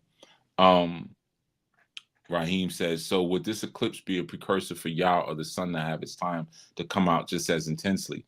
Well, of course, because you probably weren't here in the beginning. You always have to have darkness before you have revelation, right? So, like, think about all the celebrities who are getting caught out there right now. If they didn't have their time period to do their dirt, there would be nothing to reveal. You see, that's how the feds always come at you. The feds always let you stack your bread. They let you. They're not like state cops. State cops see you do something, their investigations are short. The feds would be like, we're gonna watch 3 years, 4 years. We got time. We're the feds. We don't run out of money. We'll just watch you. We'll let you do every horrible thing, brag about it, whatever. But when we come for you, that's it. You're done. So it's that time of darkness that allows for revelation. But again, that's the harmony. So sometimes you don't realize that your dark moment is your harmonizing moment, right? Like they say, it's darkest before the dawn. So does the sun come out just as intensely? It doesn't lose intensity, really. It just goes through its change. And in that moment where there's a changing of the guards, right? It's like it's like if you're on a road trip with your parents and they pull over real quick, you're asleep, and your mother gets in the driver's seat and your father gets in the passenger side. And he's like, yo, just wake me up in an hour. I'll be good. So she takes over for a quick minute, right? So during this time now where the sun is quote unquote behind the moon, we'll say, there's this yin energy that's now being pushed forward because darkness is light. Darkness projects like light projects. And I would say the projection of darkness is stronger than the projection of light. You think about something like this. When we look at like martial arts, right? One of the things that we look at like somebody's kicking a board or kicking a cement block, and it's like, ooh, you broke a board, broke a cement block. But one of the more impressive things is when we see someone getting punched in the stomach, full steam, getting kicked in the stomach, bah, getting back up. Or they have certain arts. I never got into this. I don't see the point where they're kicking people in their genitals. Wah! Front kick right to the genital, and they're just standing there. I'm good. You know what I'm saying? So, but what do we marvel at? Do we marvel at the person who threw the punch, or do we marvel at the person who received the force of the punch? You see, reception is actually a more powerful force than expansion. You see, so like a lot of y'all in the chat right now, y'all are receiving. Y'all ain't giving nothing. I'm messing with you, but really, when you look at at really how things harmonize and the balance that exists within the universe, think about how much darkness we are. Like we're sitting in more dark or light, right? That's the more powerful force that exists. You see, so even during an eclipse time, and we might say, well, the moon is the lesser light or the lesser being. Is it really though? Is it really? You think about the sexual strength of a woman. Men will throw our back out. trying to give. She just there like, yeah, I'm good. And then after, she's like, can we go again? What? Because her ability and her strength of receiving is stronger than ours. That's why for I would say men like me, I don't even like Q-tips in my ears. Like I don't like anything going in. I'm not good with that, right? I'm not strong in that area. But yeah, you want me to punch something or lift something? Yeah, I'm there all day for you. So the reality is, man, receptivity is, or magnetism is more powerful than electricity. It's just that electricity puts on a more interesting show. You see? So when we see lightning, it's just far more interesting than the earth that absorbed all of it and just shrugged it off. Like, what? You may have knocked that trail out or that tree down, but I'm the earth. You know how much I can take? So yeah, it's different kind of energies there. Where are we at? I don't know. I'm just going to jump around and chat a little bit. Okay, Ron 9. NPR had a show on how tours were scheduled a year in advance for this clip all over the world. Yeah, they've been preparing for a minute, man, because they don't understand it. And it's just, people love their idols. It's idol worship. They idolize the sun. They idolize the moon. They idolize trees. They idolize people. We even had a show called American Idol at one point. I think I don't know, probably still on, right? They idolize it, not realizing that it's a reflection of something. So those of us who are the architects of the planet, because it takes a very strong force to design all of these very intelligent and amazing experiences, we understand, like, no, this is just an after effect of what's already happening. Masculine energy is getting blocked out. We already knew that. So now this eclipse is just a blocking of yang energy. It's a blocking of masculine energy with feminine energy. For what? Well, for the masculine energy to once again and to be noticed, because you don't notice it. Just like when you, like, during that time of the eclipse, there's that 2-3 minutes you could take your glasses off, your 3D glasses off, and just stare at it. Wow. It's the only time you can look at it. The only time for some. Some of us I stare at the sun. I ain't no biggie, man. Do it all the time. But and meanwhile, I'm like, I be staring at the sun all the time. What's that say? But so yeah, man, they've been preparing and whatnot and doing tours around the eclipse and whatnot like that, because they just don't understand what it is. And they're late to everything. They're just late. Everything that you see on the planet is an after effect of what already happened. Inside. But inside what? Inside the creator. See, that's what Confucius was talking about. If we could all love, if we could come to that point where we have certain books that tell us don't love this person, don't like that person. If we could get beyond that, then we'll all reach the point of enlightenment, right? Because the creator has played an amazing trick, and that's what the eclipse is showing us. The creator's hid itself within its creation. That's pretty interesting if you think about it, right? So when you have the eclipse, that's what the eclipse is doing. The creator has been here the entire time, covered by darkness, covered by this dark sheath. We are that. So the creator hides itself within us, making us what? Right? So some of us know that, and we go inward and we have a conversation with the creator, as Stevie Wonder said, right? And others of us put on 3D glasses and go outside and stare up in the sky.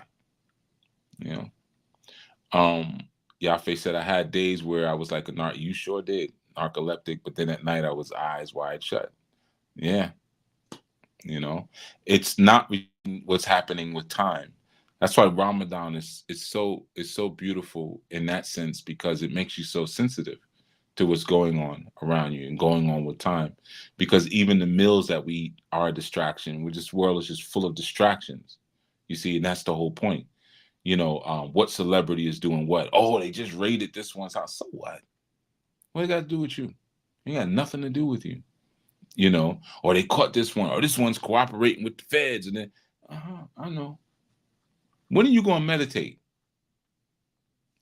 I can't, because every time I sit down, there's too much going through my mind. Of course there is. You don't know how to just be quiet because you don't know how to be a child. You have to be a child to get this to do this thing, you know? All right.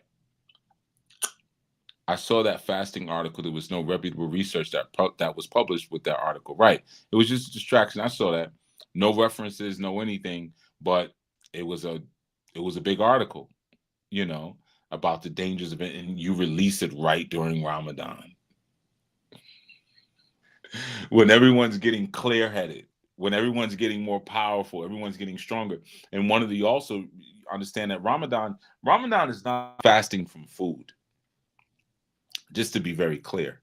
Um, there is no month of Ramadan in the Islamic calendar. You know, Rama, it just means hot. It just means hot. But it's not really about abstaining from food. Even though we do that, Ramadan is about abstaining from evil. That's what Ramadan is for. It's not for food.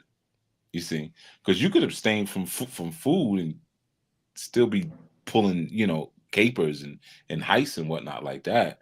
You know, but when you're abstaining from evil, that's something that you're focusing on. You should be doing it all year round, but you make a special focus to not have any evil thoughts, any evil speech. You see, any evil actions, of course, during that time.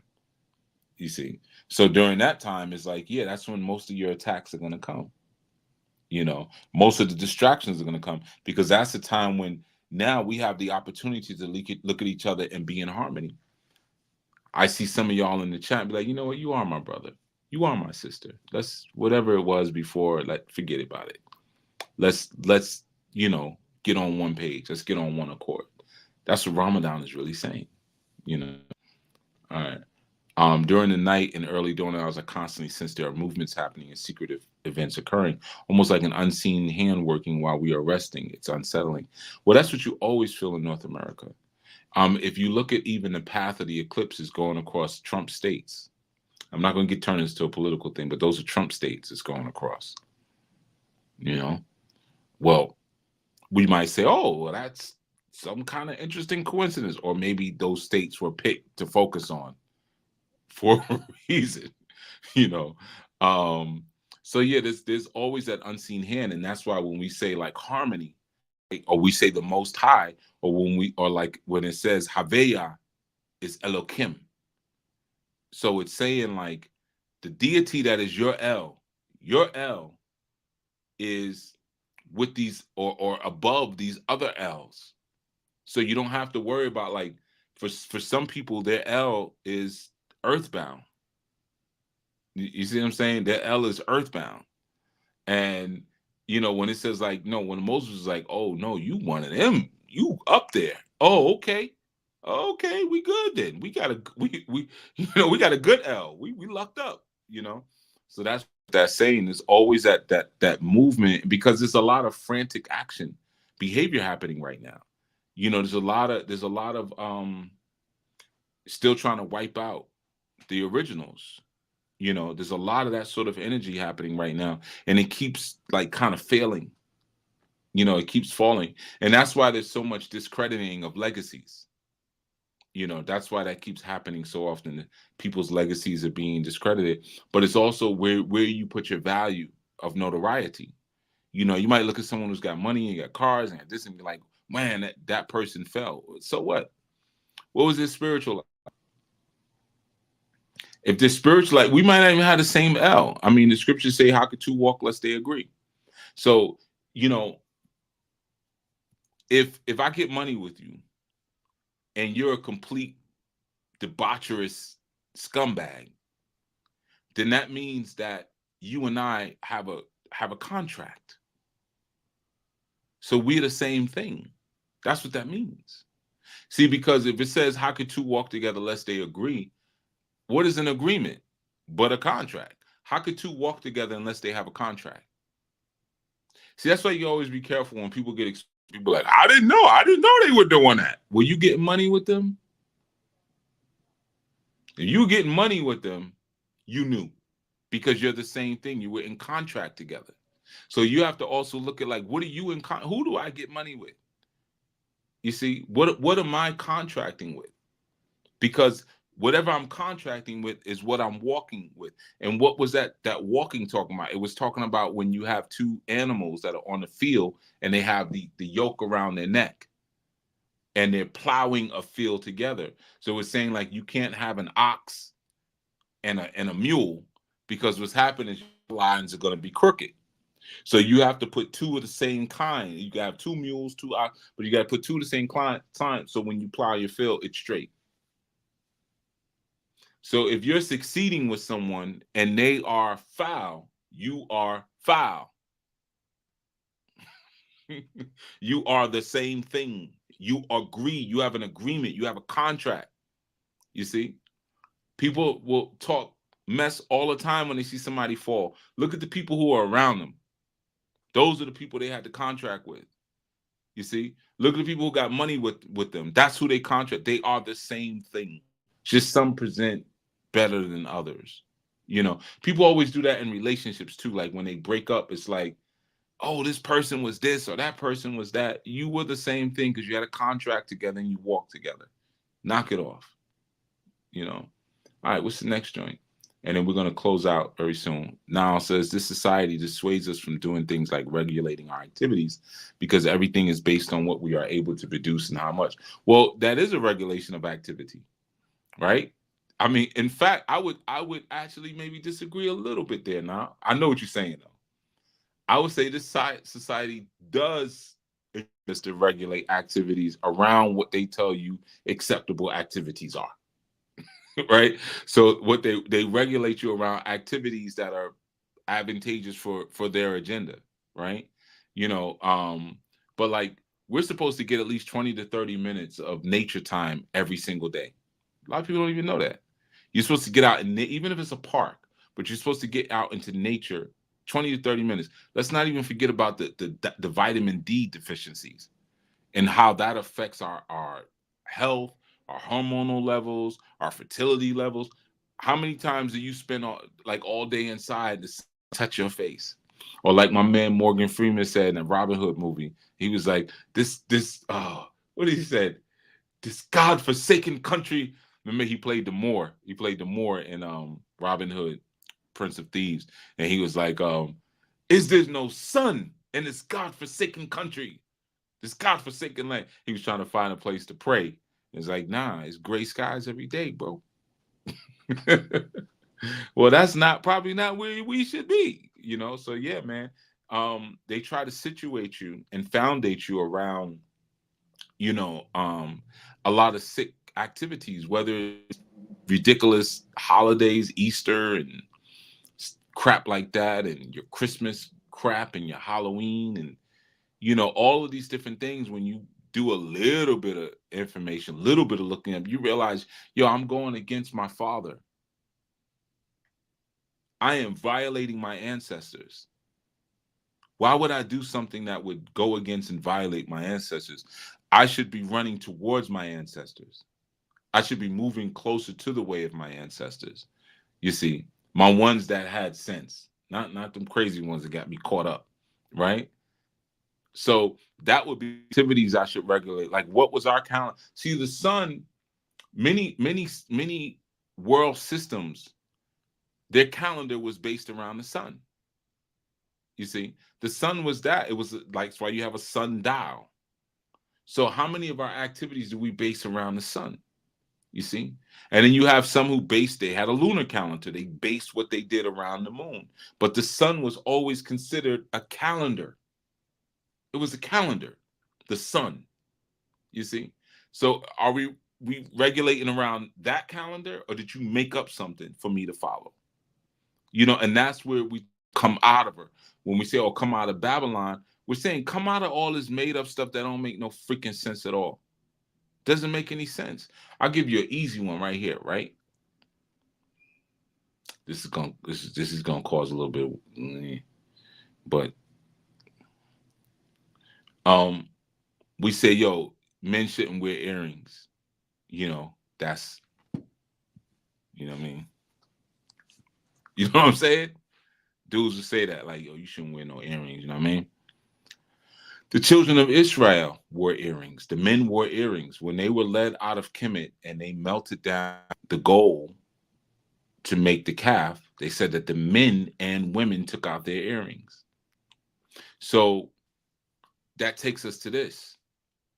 This is a common scripture that's used. You see a lot of like the Israelites when they're on the street and women are walking by and they're like, you know what, sister, look at what you got on, whatever. A woman should not wear garments pertaining to a man. And vice versa. You're right. You're absolutely right. However, what are the garments of our culture? Because see, like I got a regular long sleeve t-shirt on right now. Right? Regular, it's just regular degular. You know, regular like going to the gym shirt. So a woman shouldn't wear this? Would that be sinful? Right? Or we have certain cultures where like men wore garments that look like a dress. So is that sinful? Like we know in Eurocentric culture, they may wear certain things, but what we're doing is we're relating ourselves to this culture here and saying, and we're trying to infuse it to, because we really don't want to practice, like I go back to the regulating activities. We don't want to practice activities and ways of our own ancestors. I'm going to give you a slick one right here. We say women shouldn't wear pants. Why? Well, that's a garment, you know, pertaining to a man. So then a woman shouldn't wear button-up shirts either. Should a woman wear boots? If I wear a scully hat, should my woman not wear a scully hat? Because that's a garment pertaining to a man. Like, which ones are, what is actually relegated to a man versus a woman, and in what culture? Because I'm not trying to relegate I'm not going to take my ancient teachings and then apply them in culture here and think that that's what they were talking about. See, what that is your Christian church. That's what they do. You see. Now I know there's people will hear that like, what? So you telling me women can wear pants? Yeah. So tell me where they can't. Well, that's pertaining to a man and whose culture? Not my father's culture. Not my father's culture. And somebody else's father's culture. You see? So what are you aligning me with? Now I know the women and I knew going to be like, wait a minute. But and I know you're supposed to say we're supposed to wear, yeah, that's because we doing something. You're not, some things, like it says, are lawful but not expedient, or it's really expedient but not lawful. Like some things, just because you can do them, you got to realize what you're pulling up from, right? Just like we know that pink is a masculine color, so I should be pinked out. We were taught that pink is for girls and blue is for boys, but it's the exact opposite. Blue is water, that's feminine. Pink is from red, that's blood, that's masculine. So I could be here with a little pink hat on, little pink shirt and all that, right? But I have to be responsible because I recognize where we are right now, and that would be quickly misinterpreted. You see, and then that would lead people astray. So you have to learn to slowly feed people and bring them into the truth, right? If you're responsible, if you're being responsible. So like when I'm living in a time now where so many women are not behaving or know how to function as women, I have to be responsible. So, sometimes we got to go to extremes. We got to go to extremes so you can learn, you see. Or for some of the men, might have to say like, yo, you need to grow a big nappy beard so we know you, dude. See, that was some of the science that was like Paul was given to the church of Corinth when he was like, yo, a woman should have her hair like this. Dude shouldn't have the hair. It's not necessarily because like you going against Torah, but because your situation is just that bad. Because they had transformers back then, so they had transformers running up in the church pretending to be something else. So he was like, "Yo, based on y'all having these transformers up in here, this is how the men need to present, and this is how the women need to present." You see. That's just being responsible and intelligent in what you're doing, And again, I know that may offend some people. What do you want me to do? make you feel good. I mean, I gotta say the truth, you know. But yeah, we study our own culture, so there has to be a combination of studying culture, you know, and studying our divine history of our soul. But you know, if you really study your culture and really learn, like, who was being spoken to at that time, like how would they, what was their gear like, you know, like, yo, the men, our ancestors wore leather garments, and I know now we're like conscious and we're spiritual, so we're like, yo, well, you know, you shouldn't wear animals because it's animal cruelty. Yeah, in this culture, not in my culture, it's not in this culture. Yeah, but Chief, you like a raw vegan. How you over here with a leather jacket on? Because this is what my people wear. This is what my ancestors wore. Like, your ancestors might have did something stupid. Like, I can't give you a fur coat because you go insane. Like, I'm gonna kill all of the damn, make 1,000 fur coats and sell them. Like, we didn't do that. So don't put your stuff on me. You see what I'm saying? We ain't in the same thing, you know. So yeah, man, you have to kind of know that culture. What happens to the moon during this time? Well, yeah, the moon is fueled by the sun. Think about, like, if you go into a dark space and you're tuning into now the intensity of your own spirit, what happens to your body? It begins to illuminate. So we see the sun illuminated in a way that we're not used to seeing it. We see the sun in all of its black glory. I mean, the moon in all of its black glory, because it's being fueled and it's at its highest pinnacle. It's so high that it's looking in the face of its man, like, yeah, 6th degree. I'm at the 6th degree. Where I'm at my highest degree. I'm looking in the face of God, and then it shifts and starts to move. And we say, "Oh, that was a great eclipse." So that's what happens during that time. Yeah. Eclipse sound like mini solstices. Maybe in a way. Yeah, in a way, we could say that. In a way, yeah. Hmm. Yeah, I've seen my mom. This is Anu Radio. Yamina, Anu Radio. Yeah, I've seen my mom cover my brother like that. Okay, when my pops passed, she blocked off some space discreetly so that he could gather. He could gather himself. Right. Yep. You see that at the funerals. The woman will come over and she'll have a hand on the man's back. He might be facing a wall, and she's just giving him the space to be something that people are not used to him being. That's her. That was your mother coming in and being your brother's savior. That's that easier connecto. That's what that is. Being his savior in that moment. Because what am I covering? I'm covering your vital organs. I'm covering your heart. I can't cover your head because the cover for your head just died. That was your father. You know, he died. So now it's nothing above you, right? But what I can do is cover your heart. That's what your woman should be doing, you know, covering your heart, or your mother. Because you remember, when your brother gets married, he becomes one flesh with his woman. So before that, who was he one flesh with? See, we always look at it like on the other side with the woman, like, oh, the woman is her family. But the scriptures say the man. So the man is coming into the house of the woman, because the man is in the house with his parents.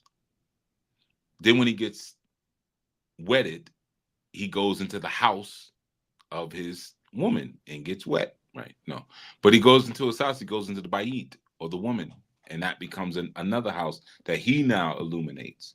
You see, and he builds his own hedge around to protect his house, which is her, you know, his property. Okay, all right.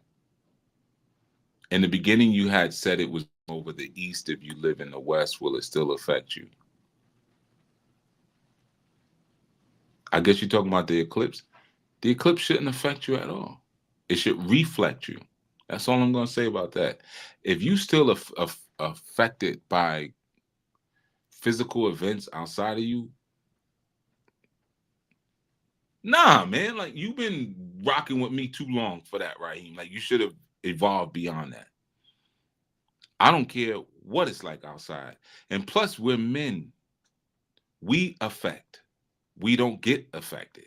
We're not empty vessels waiting to be stirred by, you know, astronomical events, but the astronomical events reflect the stirring that's happening inside of us. Of course, we go through cycles. So you might see like, well, okay, but this, they said this happens every 99 years. Yeah, this happens to us every 99 years, and it's reflected outward. Or it might happen to us every 9 years, but that's how it extends outward in waves. But we're not affected. And I know there are people who will argue that, but no, because I know my zodiac's fine. Maybe you are still at that level. I'm not. And anybody who's studying under me should not be. We're looking at coincidences of things, and we're looking at our reflection in those things. Okay, my Ubot says the eclipse reminds me of how some people wear black sunglasses all the time, creating a barrier from the sunlight from their eyes. Right? People who wear black sunglasses all the time too, especially a lot of times you see people who are like YouTube people or whatever, is because they're hiding. You know, they have a lot to hide, and they really can't take the exposure of your sun. Remember, we are all, the creator hid itself inside of its creation. So you are a sun and a moon. So when I look at you, I am, the sun is on you. When you look at me, the sun is shining back on me. The moon is shining on me, and the sun is shining on me when you are looking at me. So I put my sunglasses on because I don't want you to see what I'm reflecting. You see, because both of those things happen at once. Becoming an addiction to live their daily lives through shadow dark lenses, right? Because they get locked into fear. It's just like a person who, every time you talk to them, they like this. Or they like this. Or they have their hands crossed in front of them. Or they have their hands crossed in them to let you see how confident I am. Right?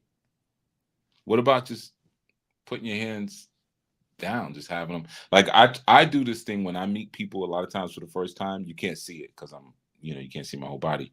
But I put my hands down at my side and I put them like this, but like in front of me. So my hands like this in front of me, subconsciously, you might be looking in my eyes, but subconsciously you're like, okay, he's ready to receive. He's ready to receive. You see somebody who's always walking around with their hands in their pocket, like Jay-Z does. That means he doesn't trust anyone who's around him. Not one person. That person's terrified. You know, so yeah, like walking around with sunglasses and stuff, you're scared. You're scared, but you're scared of exposure. It's not just that you're trying to block what's coming this way, you're trying to block what's coming that way because it's through our face. And it's like, I had shared that movie years ago, Quest for Fire. And you looked at the difference between the Neanderthal and when they were walking across and they were going and they discovered the Africans, we'll say. And the Africans had, they wore masks and they wore their faces, but the Neanderthals didn't. But what you notice is that the Africans had more fine motor movement. So what happens, the reason they were wearing those masks, I'm speculating because they didn't say this in the movie. Remember, there was no dialogue technically in the movie. But because when you're in a more evolved species, you give away more in your facial expressions. So the Neanderthals are always like, ooh, ooh, ooh, ooh. Like there wasn't much movement. It's like they had masks on. I mean, they did have masks on for the movie, but you get what I'm saying. There wasn't much facial movement, like how a dog is. You know, you don't see a dog smile too much and stuff like that because they don't have that many facial muscles. But when they crossed over into Africa, it was like, you know, they're looking at them like, you know, they're laughing and they have all this movement in their face. So if I wear this mask, it disguises everything that you could see because of how I've evolved and my ability to emote through my face, right? Or like my eyes, you see, like my eyes.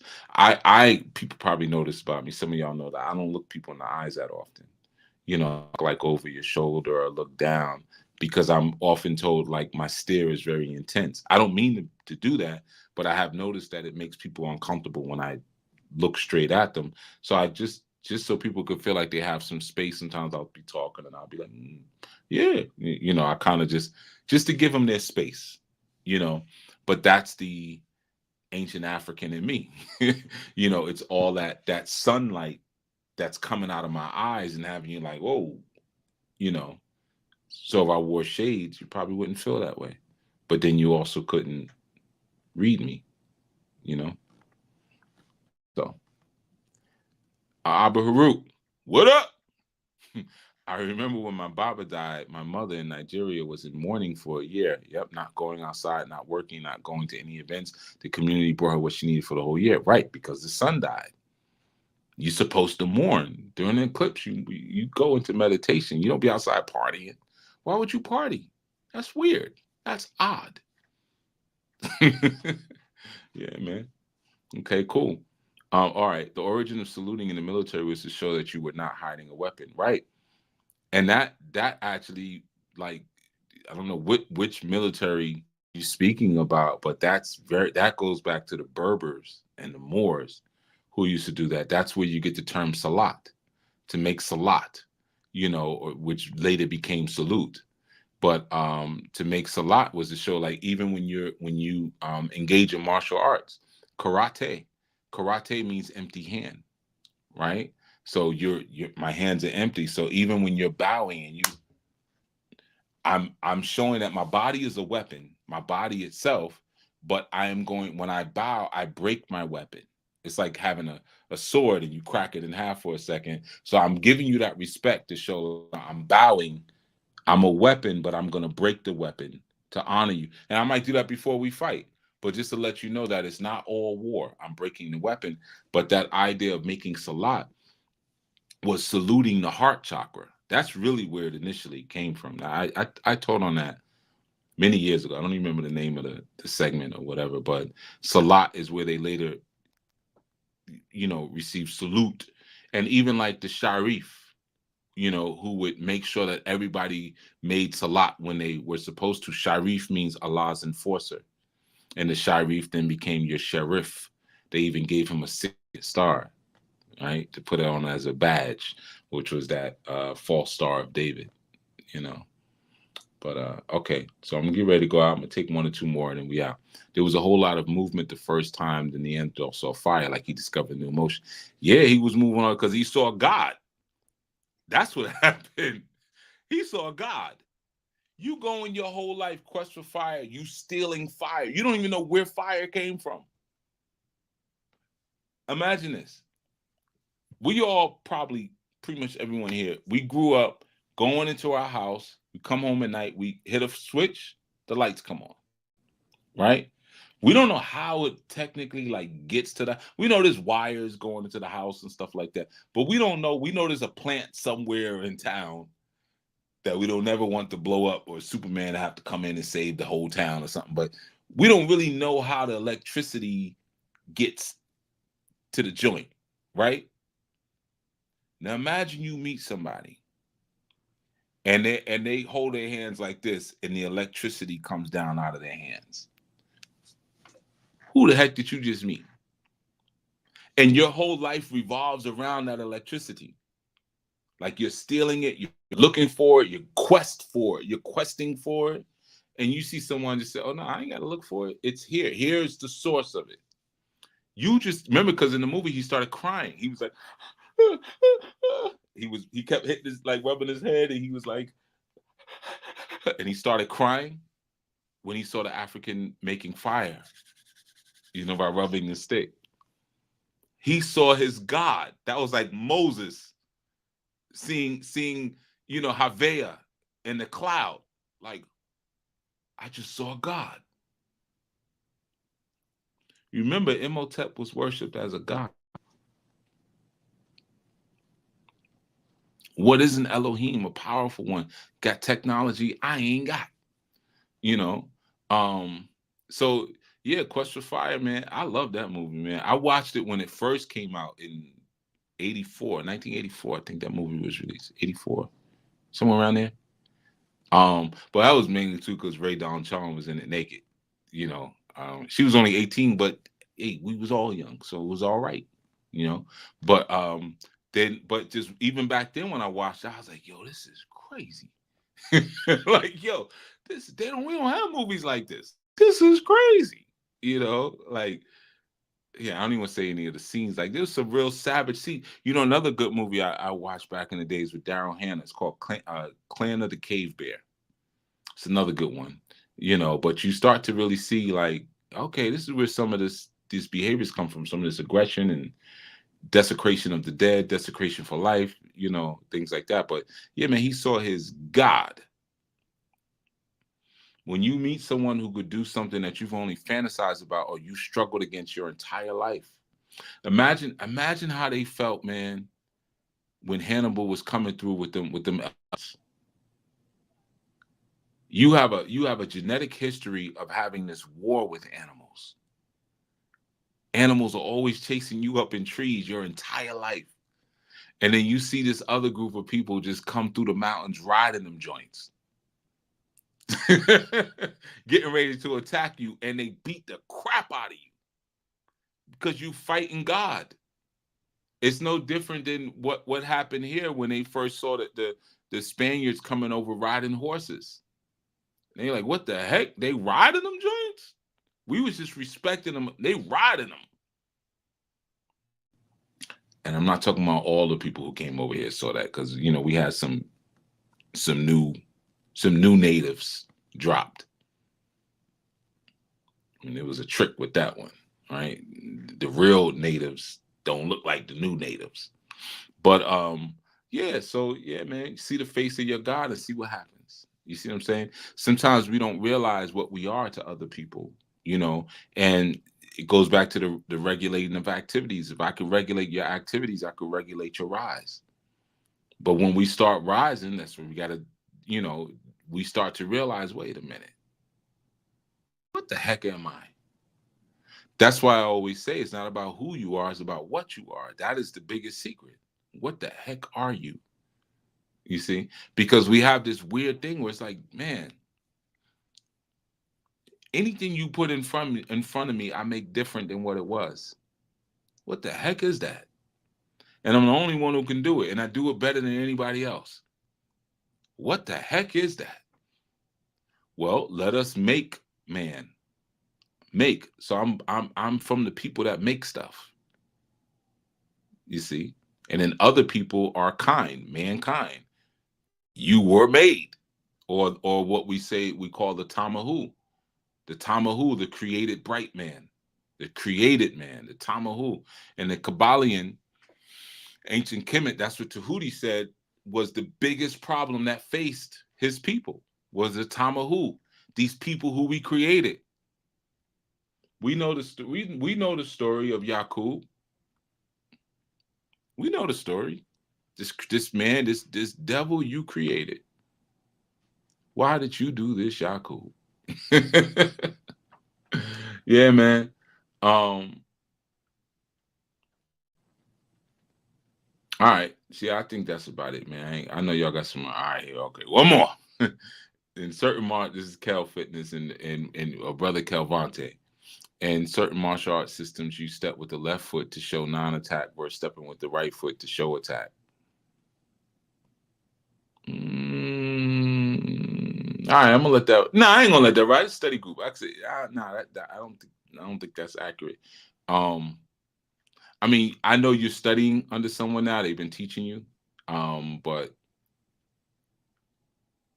nah.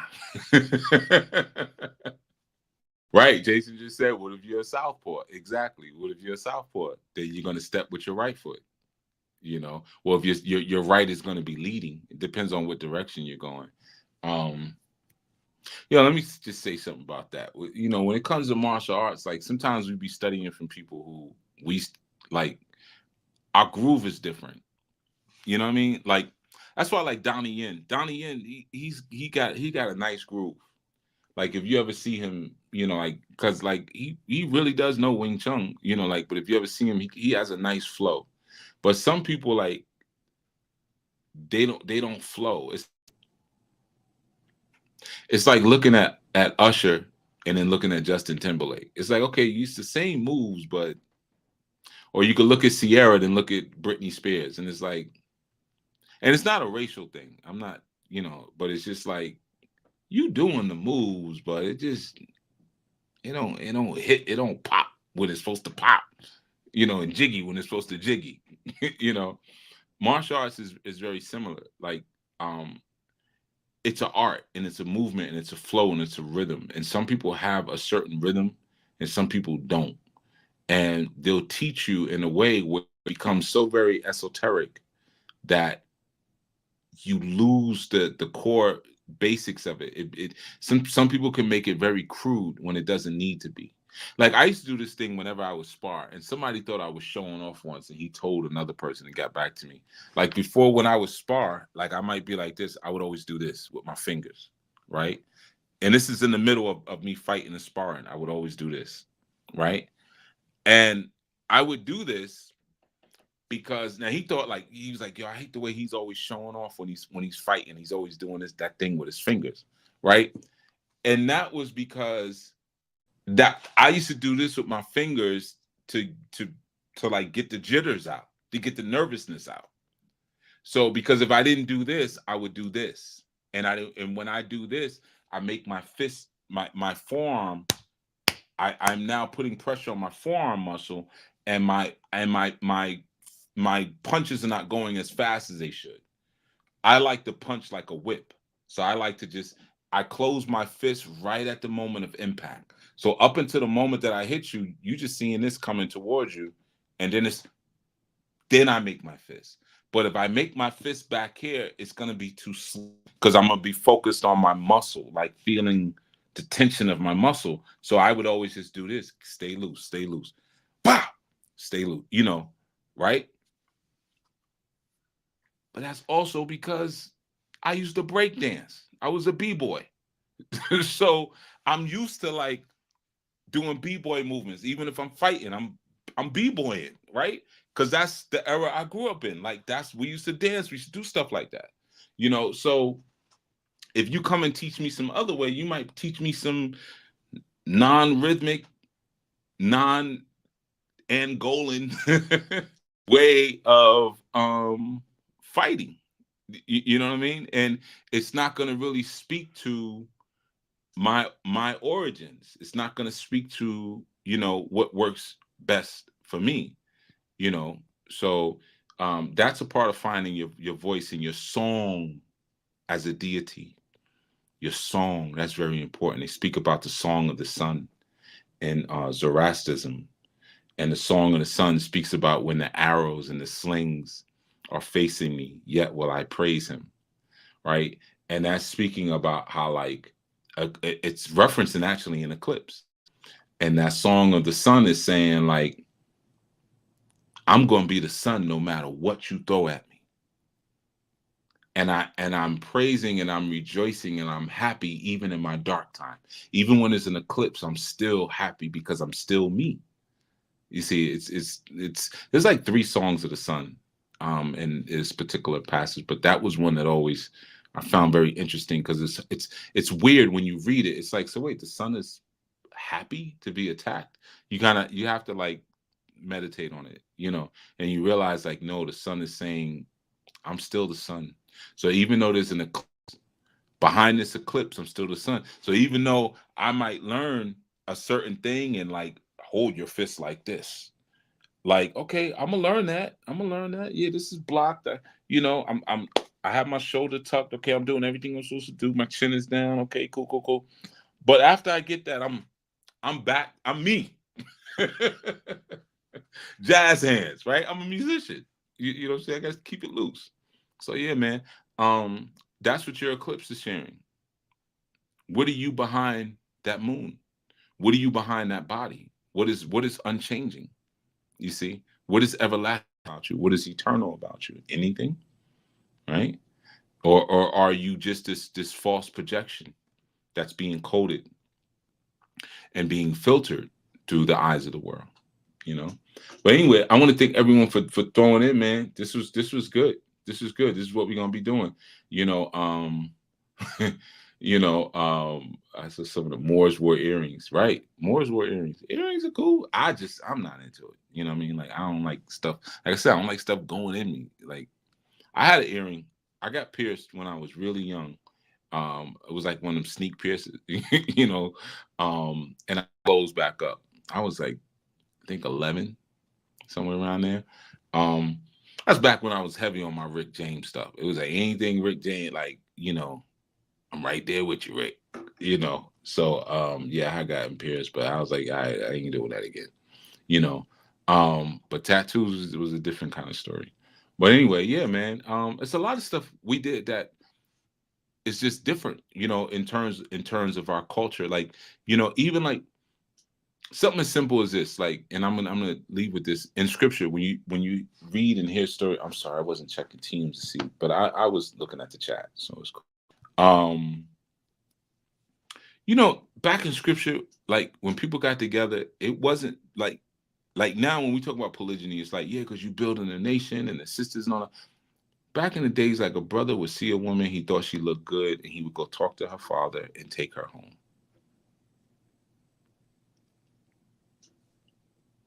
Women are shaped the way they're shaped so that way they will be desirous to a man because they bring desire into the world.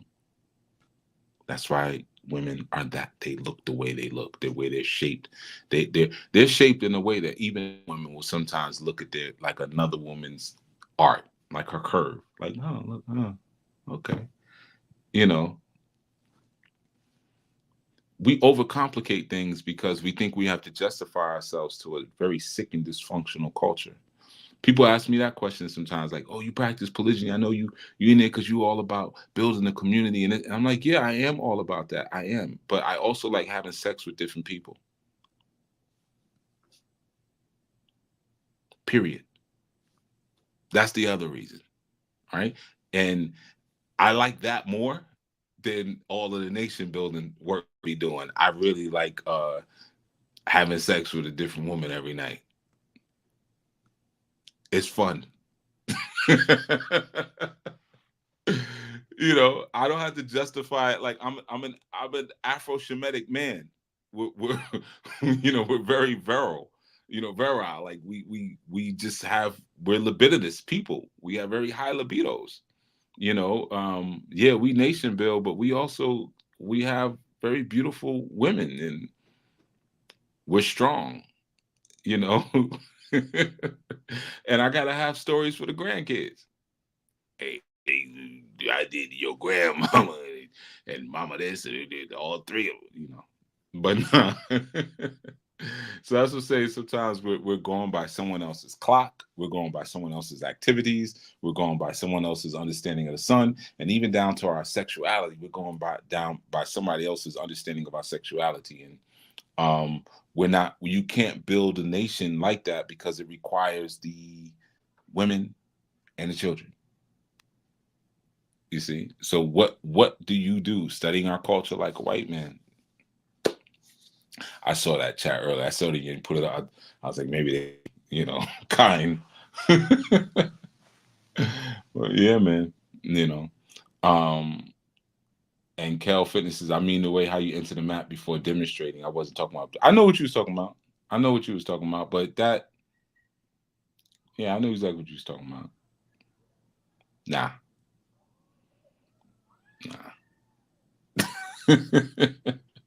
Like that's what I'm saying. Like there's a whole bunch that you might learn that's not really like what culture, who did that?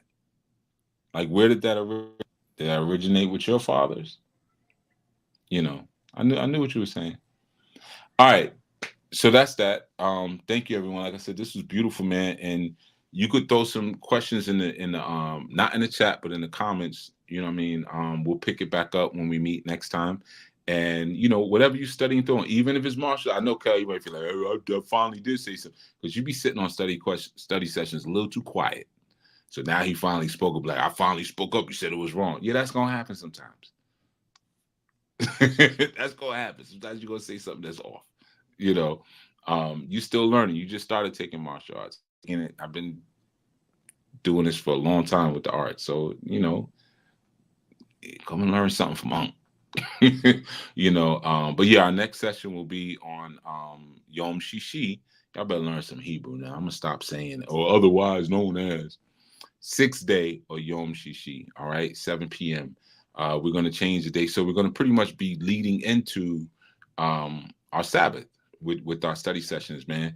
And you know, so you know, things that you're working on, you studying, and Kel, like go back and like really like find out where that came from. You know what I mean? Like these are the things that you tackle during studies. Or if I'm saying things like, oh well, we saw the sun is our father, the moon is our mother. Well, am I making that up? Go find out. You know, and then other things may come to you, you know, and you throw it into the bill, man, and that's how everybody raises up and evolves. That's what some people don't want to happen. You know, that level of cooperation. All right. So thank you everyone for coming through. And I was so glad to spend this time with you and have this these moments of growing and learning with you. Willfully something sparked some thought and some energy for you. All right, everyone, good night. Shalom.